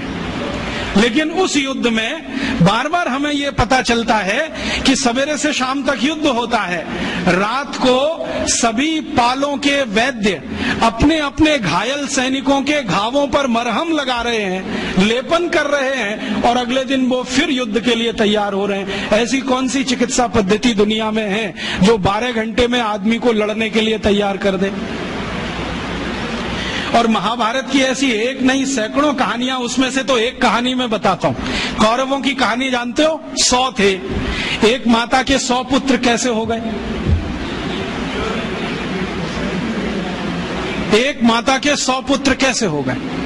और अद्भुत बात जो समझने की है, वो 100 के 100 सभी पुत्र एक जैसे, ऊंचाई में एक जैसे, चौड़ाई में एक जैसे, लंबाई सबकी बराबर, हाथों की लंबाई बराबर, शरीर सबका एक जैसा, चेहरा सबका एक जैसा। बड़ा मुश्किल पहचानना। तो ये तो भाई कोई क्लोनिंग हुआ हो तभी संभव है, वरना कैसे संभव है? अभी तो हम प्राकृतिक तरीके से जानते हैं कि 2 ट्विंस भी पैदा हो जाएं तो एक जैसे नहीं होते, लेकिन कौरव तो सबके सब एक जैसे। तो शायद उस समय कोई बड़े महान चिकित्सक रहे हों जिन्होंने गांधारी के रक्त में से कुछ निकालकर क्लोन कर दिया हो, या उनके गर्भाशय से कुछ निकालकर क्लोन किया हो, उसमें से ये कौरव पैदा हुए हों। तो ये क्लोनिंग की टेक्नोलॉजी तो 5000 साल पहले इस देश में थी। यूरोप तो अभी जान रहा है इसको, और यूरोप अभी तक भेड़ बकरियों पर प्रयोग कर रहा है। यहां तो आदमियों पर प्रयोग 5000 साल पहले हुआ। तो कोई तो दम होगा इसमें। हमारे सुश्रुत संहिता को आप जानते ही हैं, आप में से शायद किसी ने पढ़ा होगा, नहीं पढ़ा तो जरूर पढ़िए। सुश्रुत संहिता में बहुत साल से पढ़ता रहता हूं। हालांकि मेरा विषय तो इलेक्ट्रॉनिक्स है, लेकिन मुझे इसमें इंटरेस्ट है। जब जब मैं सुश्रुत संहिता पढ़ता हूं, माइक्रो लेवल पे जब जाओ तो इतने तरह के उपकरणों के वर्णन उसमें हैं, इतने तरह के उपकरणों के वर्णन है सर्जरी करने के लिए, क्या आश्चर्य होता है। अगर सुश्रुत संहिता से एक एक उपकरण को निकालकर लिस्ट बना दी जाए तो आज के आधुनिक सर्जरी में जितने उपकरण हैं उससे कम नहीं है। और उन उपकरणों को बनाने के लिए जो इस्तेमाल होने वाला मेटल है, फौलाद कहिए, वो सिर्फ आयरन नहीं है, ऐसा मेटल इस्तेमाल है जिसमें 7 धातुएं हैं ताकि उसमें जंग न लगे। और आज के जितने भी अच्छे से अच्छे सर्जरी के उपकरण भारत में हैं, सभी में जंग लगती है, लेकिन सुश्रुत के उपकरणों में जंग नहीं है। तो इतने तरह के उपकरण उस जमाने में बनते थे।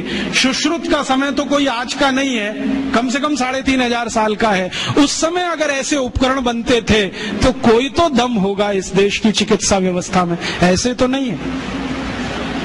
जब यूरोप में और अमेरिका में शरीर की नस काटकर रक्त बहा दो, यही चिकित्सा है, उस समय इस देश में सुश्रुत की राइनोप्लास्टी रही।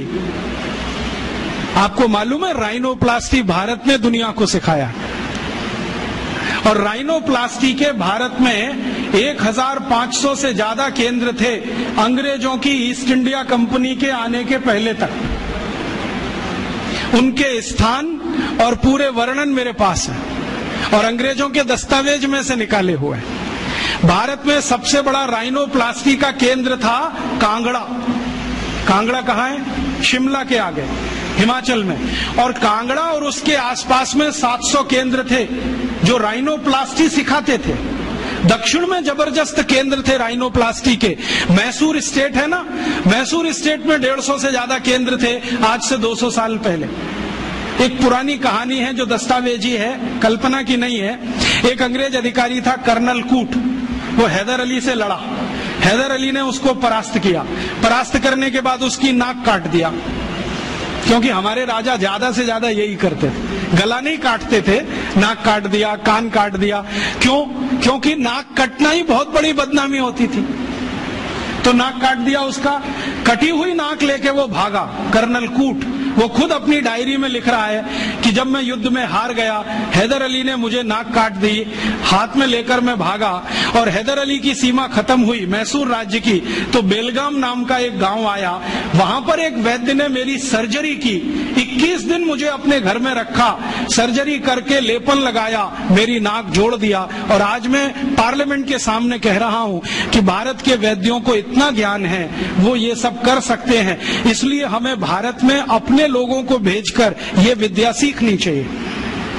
ये उसका भाषण है हाउस ऑफ कॉमन्स। तो कर्नल कूट के इस भाषण को सुनने के बाद अंग्रेजी सरकार ने तय किया चलो कुछ लोगों को भेजो। तो अंग्रेज आए, उन्होंने यहाँ सर्जरी सीखना शुरू किया। और जो अंग्रेजों ने सर्जरी सीखा है वो लिख रहे हैं कि जो जातियां भारत में सर्जरी में मास्टर थी वो सब नाई थे। नाई समझते हैं? बाल काटने वाले, ये सब सर्जन थे 200 साल पहले। हाँ, सब सर्जन थे 200 साल। अब जरा सोचो कि नाई अगर सर्जन रहे हों तो वो पिछड़ी जाति कैसे हुई? अंग्रेजों ने उनको 1881 के सर्वे में पिछड़ी जाति घोषित किया। उसके पहले इस देश में नाई कभी भी पिछड़ी जाति में नहीं थे। 1881 में सेंसस हुआ सबसे पहला, और आज तक वो चल रहा है, हर 10 साल में होता है जनसंख्या का गणना। अंग्रेजों ने पहली गणना में नाइयों को पिछड़ा वर्ग में डाल दिया। और एक अंग्रेज कहता है कि ये अच्छा ही है, क्योंकि ये विद्या में इतने ऊंचे हैं, अगर इनको नीचे नहीं लाओगे ये गुलामी कभी स्वीकार नहीं करेंगे। और आज हमारी सरकार भी उनको पिछड़ा ही कहती है। उनके हाथ में इतना हुनर है, उंगलियों में इतनी फ्लेक्सिबिलिटी है, वो आप देखते हैं ना बाल काटते समय, वो गर्दन भी काट सकते हैं, सोचो ना।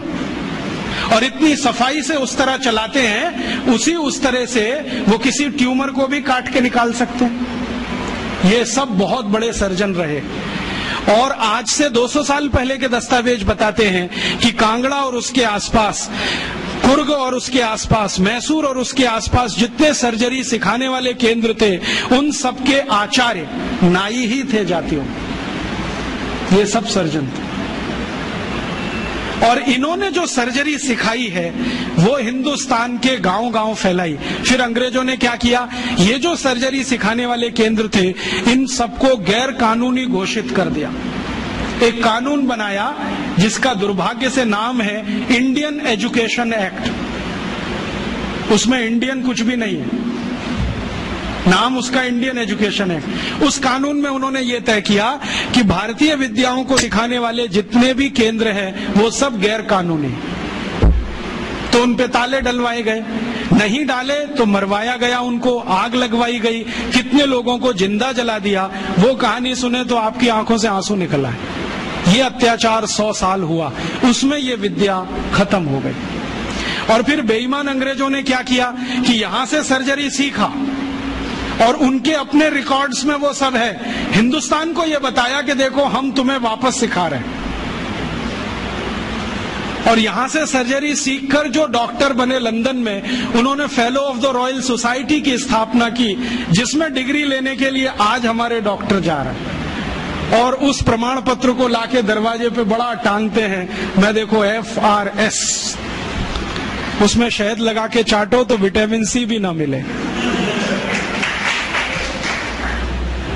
ये स्थिति है, इतना उलट गया सब कुछ। सर्जरी में ये था, मेडिसिन में इससे अद्भुत था भारत। और मेडिसिन में अद्भुत होने का कारण है विशेष किस्म की दवाएं यहाँ पर हैं। ऐसी ऐसी अद्भुत दवाएं हैं जो आप कल्पना नहीं करें, काम ना करे आपकी कल्पना।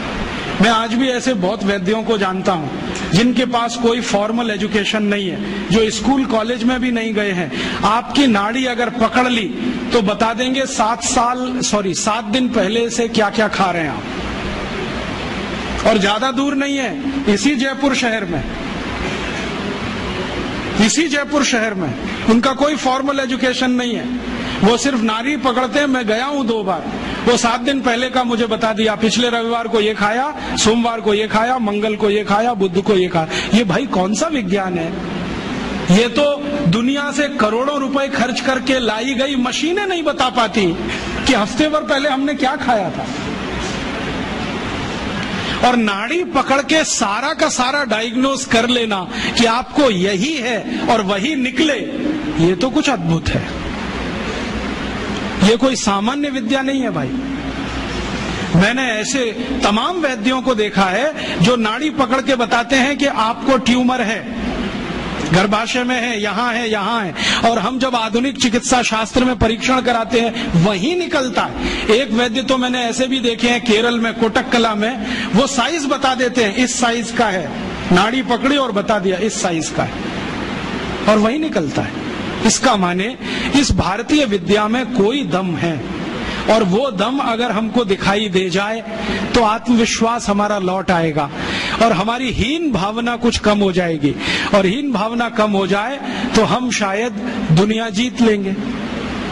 गोस्वामी तुलसीदास ने एक बहुत अच्छी बात कही है, मन के हारे हार है, मन के जीते जीत।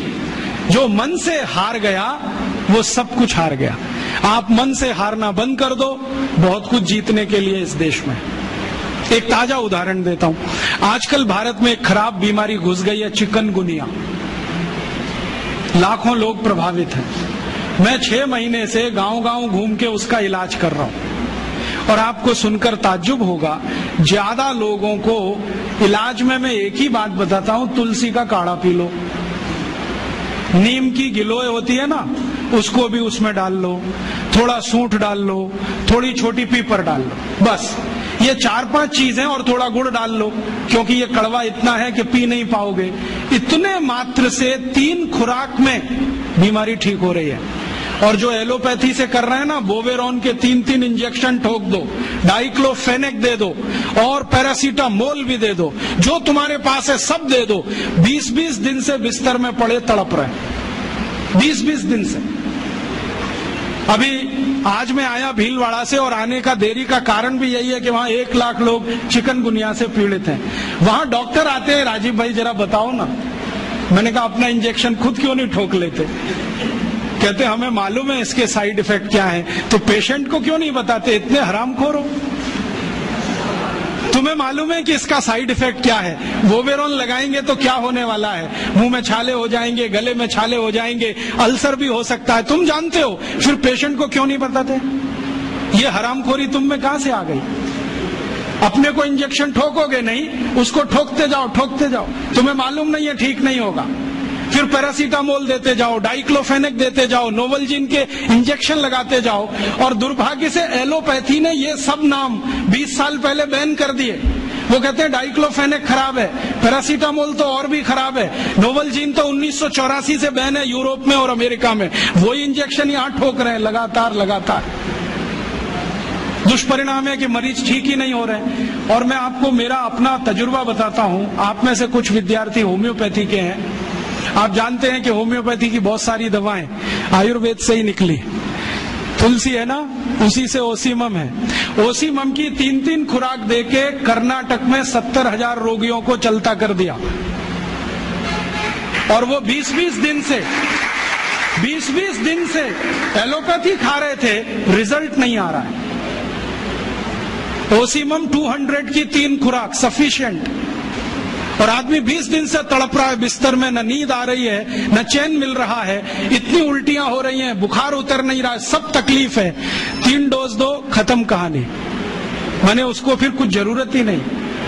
और फिर आज स्थिति यह है कि कर्नाटक सरकार ने हमारे ये कैंपों के रिजल्ट देखने के बाद अपने डायरेक्टर्स और ज्वाइंट डायरेक्टर सबको लाइन से लगा दिया, जाओ राजीव दीक्षित के पास, सीखो उससे वो क्या दे रहा है और रिजल्ट क्यों आ रहा है। हमने 70,000 पेशेंट को दवा दी, 6 मरे, और उन्होंने 1,22,000 को दी, उसमें से मुश्किल से 6 बचे।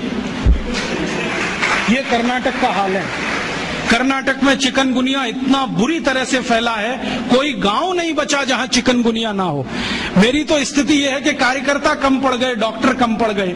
अगर मेरे पास 1,000-2,000 डॉक्टर होते तो हम कर्नाटक के उन लाखों लोगों को बचा लेते जो मर गए पिछले 6 महीने। महाराष्ट्र में भी यही है।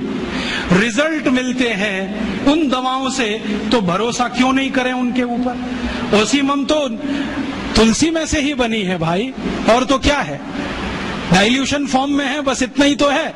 और तुलसी का काढ़ा समझ लो मदर टिंचर फॉर्म है उसका,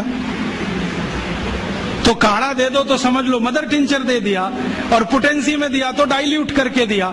और आप जानते हैं कि ये आयुर्वेद का ही सिद्धांत है कि औषधि की मात्रा जितनी कम रखो असर उतना ही अधिक है। होम्योपैथी तो इसी पे काम करती है। तो अपने विज्ञान में दम तो है, अपनी विद्या में दम तो है, बस इसका प्रचार करने की बात है। प्रचार कौन करेगा? आप करेंगे। और इसका सबसे सरल तरीका है walk walk walk and talk talk talk. सबसे सरल तरीका। अगर आप इसका अपनी विद्याओं का प्रचार करना चाहते हैं, सरकार तो करेगी नहीं, क्योंकि वो एलोपैथी के चंगुल में फंसी है। हमारी सरकार के 2 मंत्रियों का तो मेरा तजुर्बा है पिछले 6 साल में। जब जब मैं उनके पास गया स्वास्थ्य मंत्री को मिलने के लिए, वो कहते राजीव भाई ये सब हमको समझता है, कर कुछ नहीं सकते, क्योंकि ऐसा जकड़ के रख लिया है। तो मैंने कहा इसमें आग तो लगा सकते हो, आग ही लगा दो हनुमान जी की तरह से, रावण की लंका एक बार जल जाए, कम से कम कहानी तो खत्म हो जाए। तो कहते हैं उतनी हिम्मत अभी तक नहीं आई है, आ जाएगी तो वो भी लगा देंगे। तो उनमें तो आने से रही, क्योंकि वो तो फंसे हैं अपने स्वार्थ में। आप इसको तैयारी करो, एक न एक दिन ये विदेश से आई हुई चिकित्सा पद्धति के तंत्र को ऐसे ही उखाड़ के फेंकना है जैसे ईस्ट इंडिया कंपनी को उखाड़ के फेंका था हमने। क्योंकि ये जो विदेशी चिकित्सा पद्धति है इसमें कोई दम नहीं। मेरी आजकल दोस्ती हुई है अमेरिका के एक डॉक्टर से, उसका नाम है डीन ऑर्निश। मैं कभी मेल करता हूं, वो कभी मुझे मेल करता है। थोड़े दिन पहले उसने कहा कि आपकी एक बात से मैं सहमत हूं कि एलोपैथी में कोई दवा नहीं है, कोई औषधि नहीं है, जो भी है जहर है, आप ले लो। फिर आपकी ताकत कितनी है जहर पचाने की, ये इस पे निर्भर करेगा कि आप ठीक होते हैं या मरते। वो कहता हमारे पास कोई औषधि नहीं, जहर ही जहर है, आप चाहो तो ले लो। तो मैंने कहा आपको ये बताया किसने? क्योंकि ये ज्ञान तो कोई आयुर्वेद का ज्ञाता ही दे सकता है। तो उसने कहा कि ये ज्ञान मुझे स्वामी शिवानंद से मिला। शिवानंद जी का नाम आप जानते हैं? महान तपस्वी, महान योगी, जिन्होंने भारत छोड़ दुनिया भर में आयुर्वेद के प्रचार के लिए काम किया, योग और प्राणायाम के लिए प्रचार का काम किया। उनसे सीखा डीन ऑर्निश ने। अब डीन ऑर्निश क्या कहता है? वो कहता है कि भारत की चिकित्सा पद्धति में इतना दम है कि लौकी के रस से हार्ट अटैक या कार्डियक अरेस्ट या ब्लॉकेज को रिवर्स किया जा सकता है, सिर्फ लौकी के रस से। और वो क्या करता है, अमेरिका कनाडा में शिविर लेता है, 500-500 रोगियों को बुलाता है, स्त्री और पुरुष सबको, और एक ही बात बताता है, लौकी का रस पियो। अब लौकी तो होती नहीं वहां, क्योंकि लौकी जो है ना ठंडे देश में हो नहीं सकती, तो लौकी यहां से जाती है। एक बार मैंने उसको ईमेल करके पूछा, भाई आप लौकी कहाँ से मंगाते हैं? तो उसने कहा भारत से। भारत में कहाँ से? उसने कहा हैदराबाद के पास कोई गांव है, वहां के कुछ किसानों से मैंने कॉन्ट्रैक्ट साइन किया है, वो रोज लौकी बनाते हैं, माने उगाते हैं। फिर हैदराबाद एयरपोर्ट से सवेरे की पहली फ्लाइट उड़ती है 3:30 बजे, उसमें लौकियां भर के जाती है। तो मैं गया वो गांव देखने के लिए, तो वहां कुछ किसान हैं जिन्होंने उससे डील किया हुआ है, उनकी पूरे खेत में लौकी ही लौकी लगा रखी है, और उन्होंने गाय रखी हुई है, गाय का गोबर ही डालते हैं। क्योंकि डीन ऑर्निश कहता है कि जो यूरिया का डाला तो लौकी काम ही नहीं आती, हाँ रिवर्सल नहीं होता, तो गाय के गोबर से लौकी बनाते हैं। और जो एक लौकी भारत में तो मुश्किल से 2 रुपए की बिकती हो, वो किसान डीन ऑर्निश को 60-65 रुपए में एक लौकी बेचते हैं। डीन ऑर्निश कहता है मुझे घाटा नहीं है, क्योंकि ये मैं $50 में बेचता हूं। $50 माने 50 गुणा 45, एक लौकी बेचता है। और करोड़ों करोड़ों अमरीकी और कनेडियन और यूरोप वासी उसकी लौकी का रस पी पी के ठीक हो रहे हैं। आते हैं, थोड़ा योग सिखा देता है, वो 1-2 चीजें जानता है, ज्यादा उसको नहीं आती, अनुलोम विलोम सिखाता है, क्योंकि शिवानंद जी ने उसको कुछ सिखाया होगा। थोड़ा अनुलोम विलोम सिखाता है, थोड़ा भस्त्रिका करा देता है, लौकी का रस पिलवाता है, और उसको ठीक कर रहा है। अब उसने किताब लिख मारी, देखो कैसे बेईमान लोग, किताब लिख मारी, और दुनिया में अथॉरिटी हो गया डीन ऑर्निश, लौकी पर अथॉरिटी हो गया। सारी दुनिया मानती है कि ये लौकी का विशेषज्ञ है, लेकिन दुनिया जानती नहीं है कि विशेषज्ञ तो स्वामी शिवानंद थे, जो उसको फोकट में ये सिखा गए। अब उसने इसको धंधा बना दिया। और ये डीन ऑर्निश अकेला नहीं है, यूरोप और अमेरिका में अब बहुत डॉक्टर ऐसे हैं जो ये कहते हैं बैक टू द नेचर, हमारे पास दवा नहीं है, हमारे पास औषधि नहीं है, जो है तो प्रकृति में है, पेड़ पौधों में है, जड़ी बूटियों में है, वो वहां लौट रहे हैं और आने वाला समय उन्हीं का है। जर्मनी की सरकार एक यूनिवर्सिटी बनाने जा रही है 100 अरब डॉलर के खर्चे से, जो सिर्फ आयुर्वेद पे ही काम करे।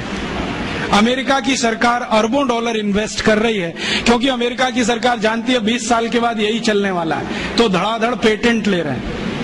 हल्दी पे ले लो, इस पे ले लो, इस पे ले लो, और हम अभी भी गहरी नींद में सो रहे हैं। अगर दम नहीं होता हल्दी में, तो अमेरिकी सरकार ने 33 पेटेंट कैसे ले लिए? दम नहीं होता काली मिर्च में, तो वहां 22 पेटेंट है काली मिर्च पर। और सबसे लेटेस्ट पेटेंट पता है काली मिर्च का क्या है? कि इसको चूसो तो खांसी ठीक हो जाती है। अमेरिका ने इस पे पेटेंट किया हुआ है कि काली मिर्च को चूसने मात्र से खांसी ठीक हो जाती है। ये तो हमारे देश में लाखों माताएं बहनें रोज करती हैं, सब जानते हैं कि काली मिर्च को चूसो तो खांसी ठीक हो जाती है। उन्होंने पेटेंट करा लिया इस पर, हमें मालूम ही नहीं है। अब तो गोमूत्र पर पेटेंट करा ले रहे हैं वो तो लूट रहे हैं हमारी संपत्ति को। हम सो रहे हैं अभी भी कुंभकर्ण की नींद में। तो मैं आपसे कहने आया, जागो, इस भारतीय चिकित्सा व्यवस्था का प्रचार करो, और इतना प्रचार करो कि ये एलोपैथी बह जाए यहां से, क्योंकि हमें ये चाहिए नहीं और इसकी हमें आवश्यकता भी नहीं है। बहुत लोग कहते हैं जी कुछ तो आवश्यकता है, कहाँ? सर्जरी में। तो हम सर्जरी अपनी लाएंगे, यूरोप वाली सर्जरी में क्यों जाएंगे? हमारे यहाँ जो सर्जरी होती थी 200 साल पहले, उसको रिवाइव करेंगे, उसके स्कूल खोलेंगे, उसके कॉलेज खोलेंगे। कहीं ना कहीं गांव में कोई ना कोई विशेषज्ञ मिलेगा, उसको गुरु बनाएंगे, उससे सीखेंगे, वो आगे सिखाएगा सबको। तो हम तो अपनी चीजें पे जाएं, उनका भरोसा करें, उनको प्रचारित करें और इनको आगे बढ़ाएं। ये ताकत आप सब में है, बस आप एक बार संकल्प लेके काम करो। और संकल्प लेके काम कैसे करें? आप बोलोगे जी अपने पास तो समय नहीं है। समय तो आप सबके पास है, लेकिन समय का नियोजन नहीं। हमारे पास बहुत समय है जो हम टीवी के सामने बर्बाद करते हैं, सास भी कभी बहू थी देखने, जिसमें कुछ भी आयुर्वेदिक नहीं है। हाँ, उसमें एक ही कहानी है, किसी की पत्नी किसी के पति के साथ भाग गई, किसी का पति किसी दूसरी की पत्नी के साथ भाग लिया, कोई पुरुष 3 महिलाओं के चक्कर में, कोई महिला 3 पुरुष के चक्कर में। क्यों समय टाइम बेकार कर रहे हो भाई? ये सास भी कभी बहू थी बिल क्लिंटन को देखने की चीज है, क्योंकि वो एक्स्ट्रा मैरिटल अफेयर्स का चैंपियन रहा है। वो देखे तो समझ में आता है, हम क्यों इसमें समय खराब करें? तो ये टीवी में फालतू समय जाता है, इसको बचा लो। और सिनेमा में जाता है वो और ज्यादा बचा लो, क्योंकि सिनेमा में कोई मनोरंजन नहीं है। अब ये क्या मनोरंजन है? एक हीरो एक हीरोइन शुरू में अलग हो जाएंगे, अंत में मिल जाएंगे, बीच में विलेन आएगा, थोड़ी देर डिशुम डिशुम, कहानी खत्म। क्या है मनोरंजन? फिर उसमें कोई हीरो आएगा, 25 मंजिल की इमारत पे चढ़ेगा, कूदेगा, और पेंट भी नहीं फटेगी उसकी, 25 मंजिल से कूदेगा। फिर एक हीरो आएगा, मोटरसाइकिल लेके चलेगा, दीवार तोड़ के निकलेगा, सिर नहीं फटेगा, दीवार फट जाएगी। फिर एक हीरो आएगा, डिशुम डिशुम करेगा, 1 मिनट में 20 गुंडों को मारेगा। अब ये हीरो इतने ही ताकतवर है, तो सरकार ने ट्रक भर भर के कारगिल युद्ध में क्यों नहीं भेज दिया इन सभी? भैया ये हीरो नहीं है, सब जीरो है। मालूम है ये सब दाऊद इब्राहिम के चेले हैं। आपको मालूम है सीबीआई इंक्वायरी चल रही है, एक एक की कलई खुल रही है। पता चला वो दाऊद इब्राहिम के घर में जाके नाच के आते हैं, दाऊद इब्राहिम के दिए गए पैसे से फिल्में बनाते हैं। और दाऊद इब्राहिम इस समय मोस्ट वांटेड क्रिमिनल है, जिसको पुलिस गिरफ्तार करना चाहती है, क्योंकि बम ब्लास्ट सबसे ज्यादा वो ही कराता है। उस दाऊद इब्राहिम के पैसे पे नाच गाना करने वाले ये नचनिए गवनिए, ये हमारी जिंदगी का करोड़ों घंटे खा जाएं, तो ये हमारी मूर्खता है। अपनी इस मूर्खता से थोड़ा बाहर आओ, फालतू में ये समय बर्बाद मत करो। क्योंकि विद्यार्थी जीवन में मैं बहुत सुना करता था, टाइम इज मनी, और इसको आप खर्च कर रहे हो। और आप जानते हैं गया हुआ समय वापस नहीं आएगा।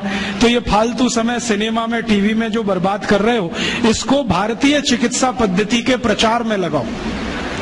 अब आप बोलोगे जी प्रचार कैसे होगा? तरीके मैं बताता हूं। आप छोटी छोटी टीम बनाओ, ग्रुप बनाओ। आप तो थोड़ा होम्योपैथी जानते हो ना, तो होम्योपैथी में ऐसी बहुत दवाएं हैं जिनको सेलेक्ट करो जिनका बेस आयुर्वेद का है, और खासकर ऐसी बहुत दवाएं हैं जो 100% वेजिटेरियन है, माने फूल पौधे पत्ती से बनी हुई है ना, उनकी एक सूची बनाओ, इन्हीं दवाओं का उपयोग करो। नोजोट्स में जाओ ही मत, जरूरत नहीं है उसकी।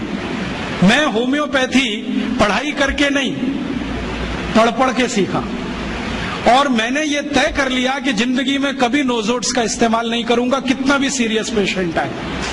और आपको सुनकर आश्चर्य होगा, मैक्सिमम सीरियस पेशेंट्स को मैं बेलाडोना से ठीक कर लेता हूं।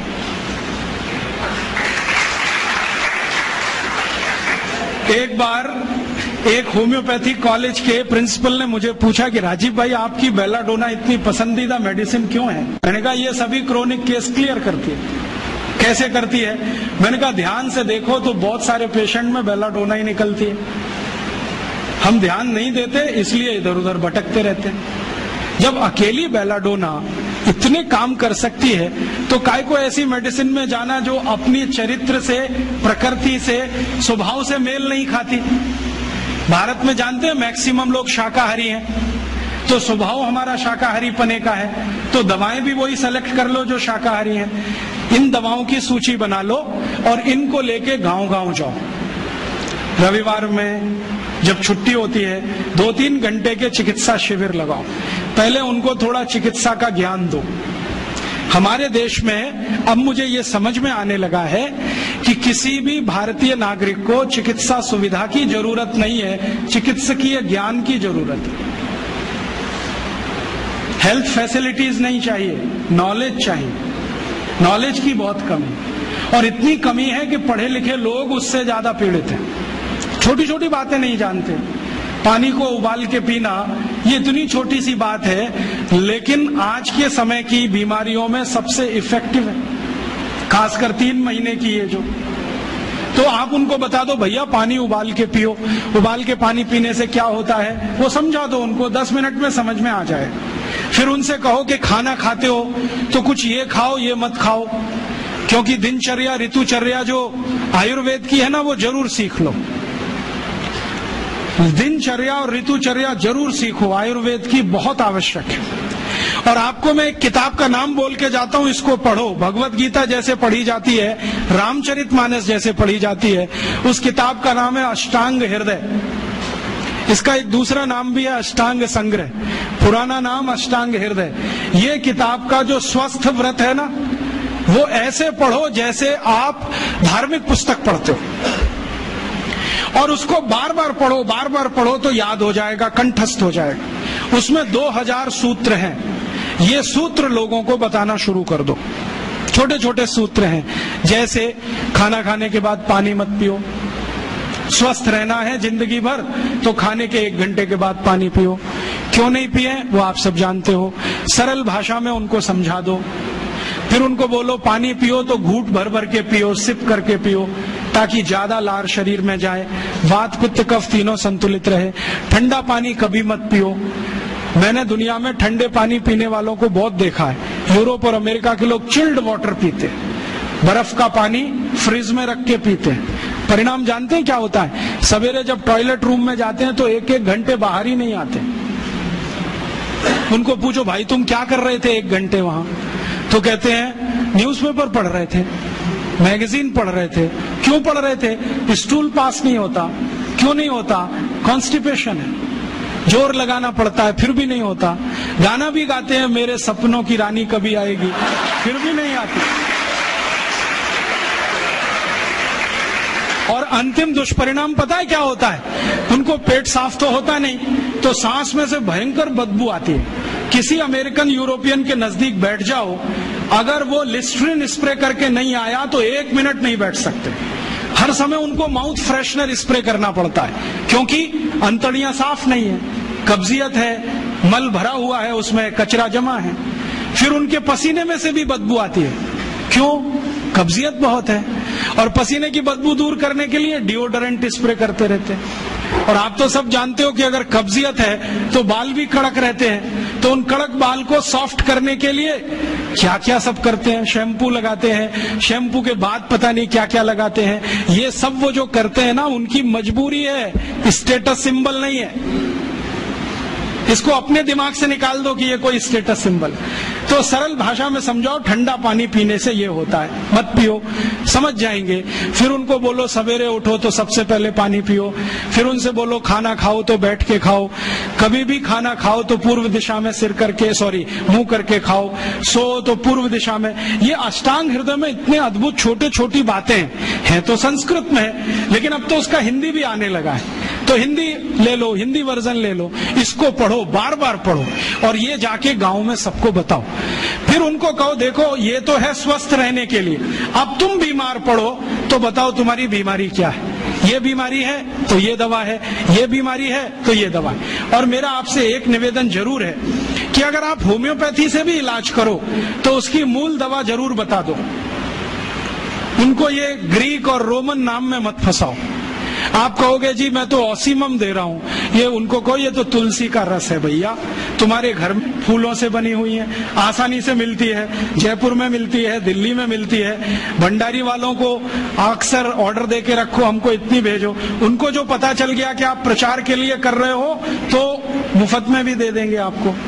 तो इस तरह से आप गांव गांव जाओ, छोटे छोटे शिविर लगाओ, गांव वालों को इकट्ठा करो।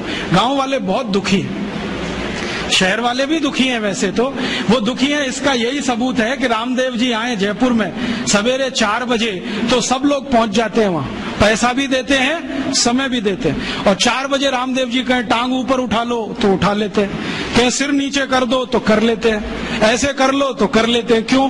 परेशान है, दुखी है, शरीर उनका साथ नहीं दे रहा है। और इतने दुखी हैं कि रामदेव जी तो क्या, कोई टिम्बकटू आ जाए उसी के सामने वो आ जाएंगे और वो दुनिया भर में घूम के आते हैं अपनी अपनी छोटी छोटी बीमारियां लेके। तो इन जो दुखी लोगों का थोड़ा थोड़ा आप मदद कर दो इलाज के रूप में, ये सब आपके भगत हो जाएंगे। और ये भगत हो जाएंगे तो कहो आप भी प्रचार करो इसका, वो भी करें, आप भी करो, तो ये इतना तेजी से मल्टीप्लाई करेगा कि 2-5 साल में एलोपैथी का बाजा बज जाएगा। और बजा देना है अपने को, हाँ, ये संकल्प लेके चलो कि इनका बाजा हमको बजाना है। मैं बहुत जल्दी एक टीवी चैनल शुरू करने जा रहा हूं एलोपैथी का बाजा बजाने के लिए। इनकी सब पोल खोलनी है मुझे, हाँ, इनकी इतनी पोल हैं मेरे पास, कम से कम 1,500 से ज्यादा डॉक्यूमेंट्स हैं जो एलोपैथी के गंदेपन को सिद्ध करने वाले हैं, इनकी निकृष्टता को सिद्ध करने वाले हैं। ये कितने अनसाइंटिफिक हैं वो बताने वाले हैं, कितने डॉगमेटिक हैं वो बताने वाले हैं। मेरे पास ऐसे बहुत इंटरव्यूज हैं बड़े बड़े डॉक्टरों के, वो कहते हैं कि हम कोई डायग्नोसिस नहीं करते, तीर मारते, लग गया तो ठीक, नहीं तो तुक्का। और वो कहते हैं हम तो एक ही सिद्धांत पे काम करते हैं, ट्रायल एंड एरर, देते जाओ गलतियां करते जाओ, देते जाओ गलती, भले मर जाए पेशेंट उसमें। हमारे पास तो कम से कम ये नहीं है ट्रायल एंड एरर वाला। हम तो जानते हैं कि तुलसी है तो उसके ये गुण हैं तो ये रिजल्ट आना ही चाहिए, मेथी है तो उसके ये गुण हैं तो ये रिजल्ट आना ही चाहिए। हमको सब मालूम है, फिक्स है, यहाँ वेरिएशन नहीं है। मेथी के जो रिजल्ट चरक ऋषि को मिले वो आज भी मिलते हैं, इसमें इतना सातत्य है, वेरिएशन कहीं भी नहीं है। तो जो विज्ञान में सातत्य होता है, सत्य ज्ञान वही होता है। तो हमारे पास जो सत्य ज्ञान है इसको लेकर आगे बढ़ें और इसके अपने जीवन में भी और दूसरों के जीवन में प्रयोग करने के लिए प्रेरित करें। छोटी छोटी कुछ बातें आप भी अपने जीवन में करो। ये एलोपैथी में से निकले हुए जो भी बाई प्रोडक्ट्स हैं ना, इनको जीवन में इस्तेमाल मत करो। जैसे टूथपेस्ट, ये तो भारत का नहीं है ना, ये तो एलोपैथी का है। और यूरोप वाले टूथपेस्ट इसलिए घिसते हैं कि मसूड़े बहुत उनके हार्ड हैं, कड़क हैं, क्योंकि बर्फ के नजदीक रहते हैं। मसूड़े कड़क हैं तो ब्रश जो है ना प्लास्टिक का भी चलेगा, उसको घिसें तो ज्यादा तकलीफ नहीं आएगी। और दूसरा, उनके पास दांत साफ करने के लिए कुछ है ही नहीं, करें क्या? वो बेचारे परेशान है, नीम का दातुन मिले, यूरोप में नीम होता ही नहीं है। वो परेशान है बबूल का दातुन मिले, बबूल होता ही नहीं है। वो परेशान है दंतमंजन मिले, दंतमंजन होने के लिए 18 जड़ी बूटी लगती हैं, वो होती ही नहीं है। तो ले दे के उनके पास एक ही चीज है, वो है सोडियम लॉरेल सल्फेट, माने डिटर्जेंट पाउडर, माने शैम्पू। उसी को घिसते हैं दांत में, बनाते हैं झाग और थूकते हैं वॉश बेसिन। और भाव क्या है? 27 रुपए का 100 ग्राम, 1 किलो 270 रुपए का। हम कैसे पागल लोग हैं। 150 रुपए किलो गाय का घी रोटी पे लगा के खाओ, 270 रुपए किलो का कॉलगेट दांत पे रगड़ के वॉश बेसिन में थूको और कहो कि हम बहुत स्मार्ट हैं। तो मैं कहता हूं और स्मार्ट बनो। तो पूछते हैं करें क्या? मैं बोलता हूं ये 270 रुपए किलो का इतना महंगा कॉलगेट है, थूकते क्यों हो?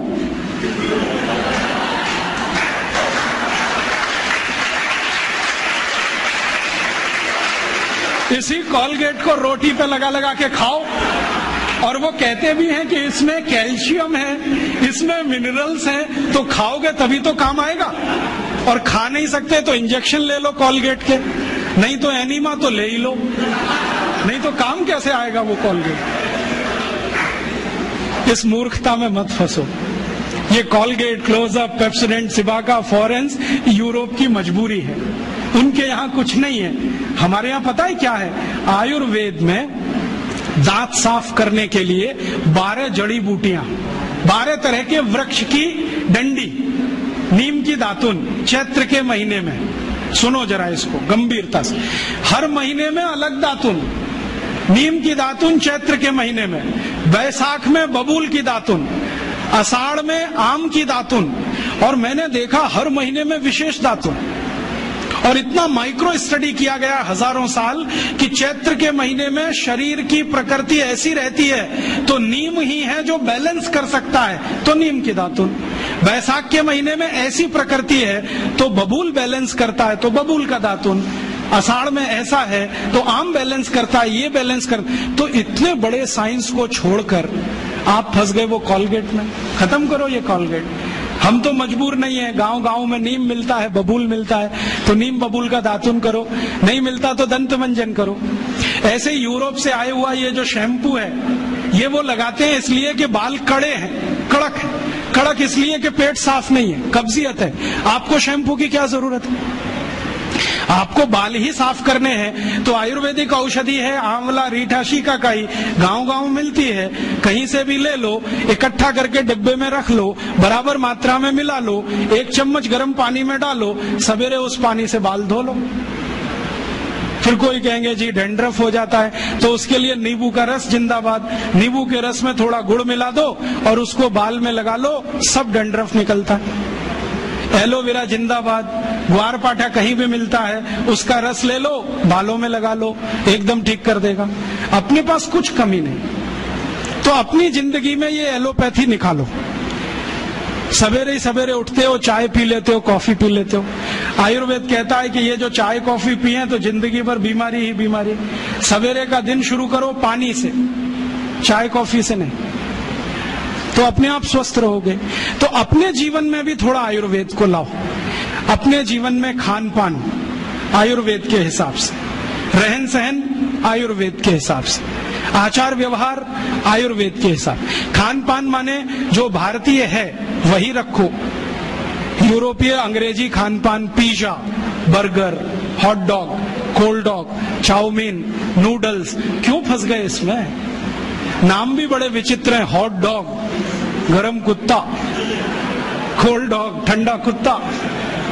चाउमीन का क्या मतलब आप नहीं जानते, तो क्यों खा रहे हो?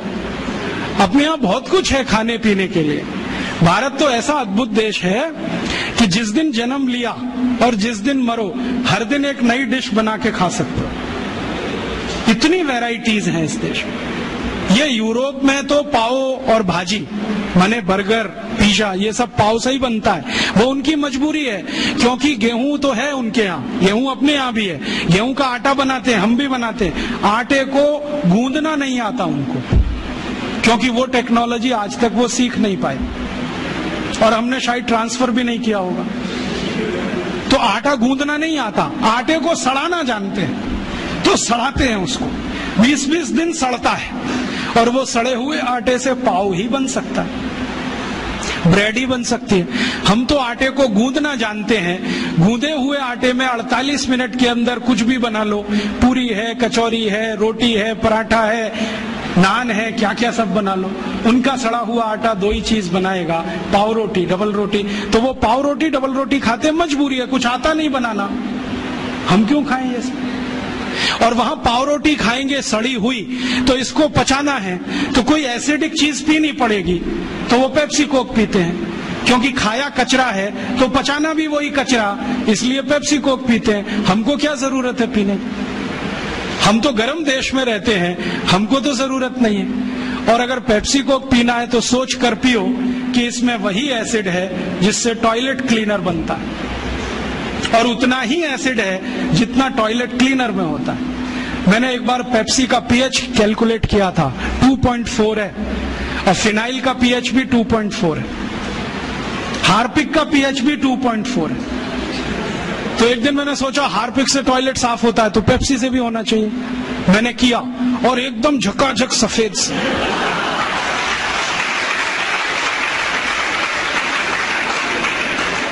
उस दिन से मैंने बोलना शुरू किया, ठंडा मतलब टॉयलेट क्लीनर।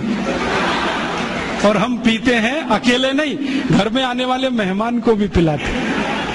हाँ, एक तरफ कहते हैं अतिथि देवता होता है, देवताओं को इस हंडा साफ करने का पानी पिलाते। ये पीने की चीज नहीं है। और अब तो आपको मालूम है ना, पेप्सी कोक में जहर भी है, DDT, बेंजीन हेक्साक्लोराइड, क्लोरोपाइरीफॉस, ये सब पेस्टिसाइड्स। और जो वैज्ञानिक इस पे रिसर्च करते हैं ना, वो कहते हैं कि 7 साल पेप्सी पियो तो अंतड़ियों में कैंसर हो जाएगा, 5 साल पियो तो नपुंसकता आ जाएगी। वैज्ञानिक तो बोलते हैं कि 1 इंजेक्शन पेप्सी ब्लड में लगाओ तो हृदय घात की संभावना पैदा हो जाए। कई वैज्ञानिकों ने यह सिद्ध किया है कि गर्भवती मां अगर कोका कोला पी ले तो गर्भ में बच्चा विकलांग पैदा हो। आंख में पेप्सी कोक डाल दिया तो आंखों की रोशनी चली जाए, दांत डाल दिया तो दांत गायब हो जाता है। अभी ये कोई पीने की चीज? मत पियो। अपने पास बहुत कुछ है पीने के लिए, संतरे का रस, मौसमी का रस, नींबू की शिकंजी, नारियल का पानी, दही की लस्सी, गाय का दूध, कुछ नहीं मिले तो घड़े का पानी। तो ये अमेरिका और यूरोप से जो कुछ आया ये हमारी जिंदगी में रहे जरूरी नहीं है। डिओडोरेंट इस्तेमाल मत करो, वो क्यों करते हैं मैंने बताया, पसीने की बदबू आती है, आपको क्यों आनी चाहिए? और अगर आती है तो पेट ठीक करो, स्प्रे करने से कुछ नहीं होगा। मुंह में लिस्ट्रीन वो स्प्रे करते हैं, पेट साफ नहीं है, आप अपनी कब्जियत ठीक करो। तो उनकी नकल मत करो, क्योंकि वो एक खास तरह की व्यवस्था में रहते हैं, हम दूसरे तरह की व्यवस्था में रहते हैं। ध्यान रखो, वो बहुत ठंड को झेलते हैं, हम इतनी ठंड नहीं झेलते, इसलिए वो चाय कॉफी पिए, उनका ब्लड प्रेशर बढ़ा रहे वो चलेगा, आपका थोड़ा भी बढ़ गया तकलीफ करेगा। तो अपनी जिंदगी में जो आयुर्वेद से आया, जो भारतीय विद्याओं ने सिखाया, वही अपने जीवन में लाओ और जीवन का एक सूत्र बनाओ, भारतीय बने और भारतीय चीजों का ही उपयोग करें। भारतीय भाषा, भारतीय भूषा, भारतीय भोजन, भारतीय भजन और भारतीय भेषज, ये 5 चीजों का इस्तेमाल करो।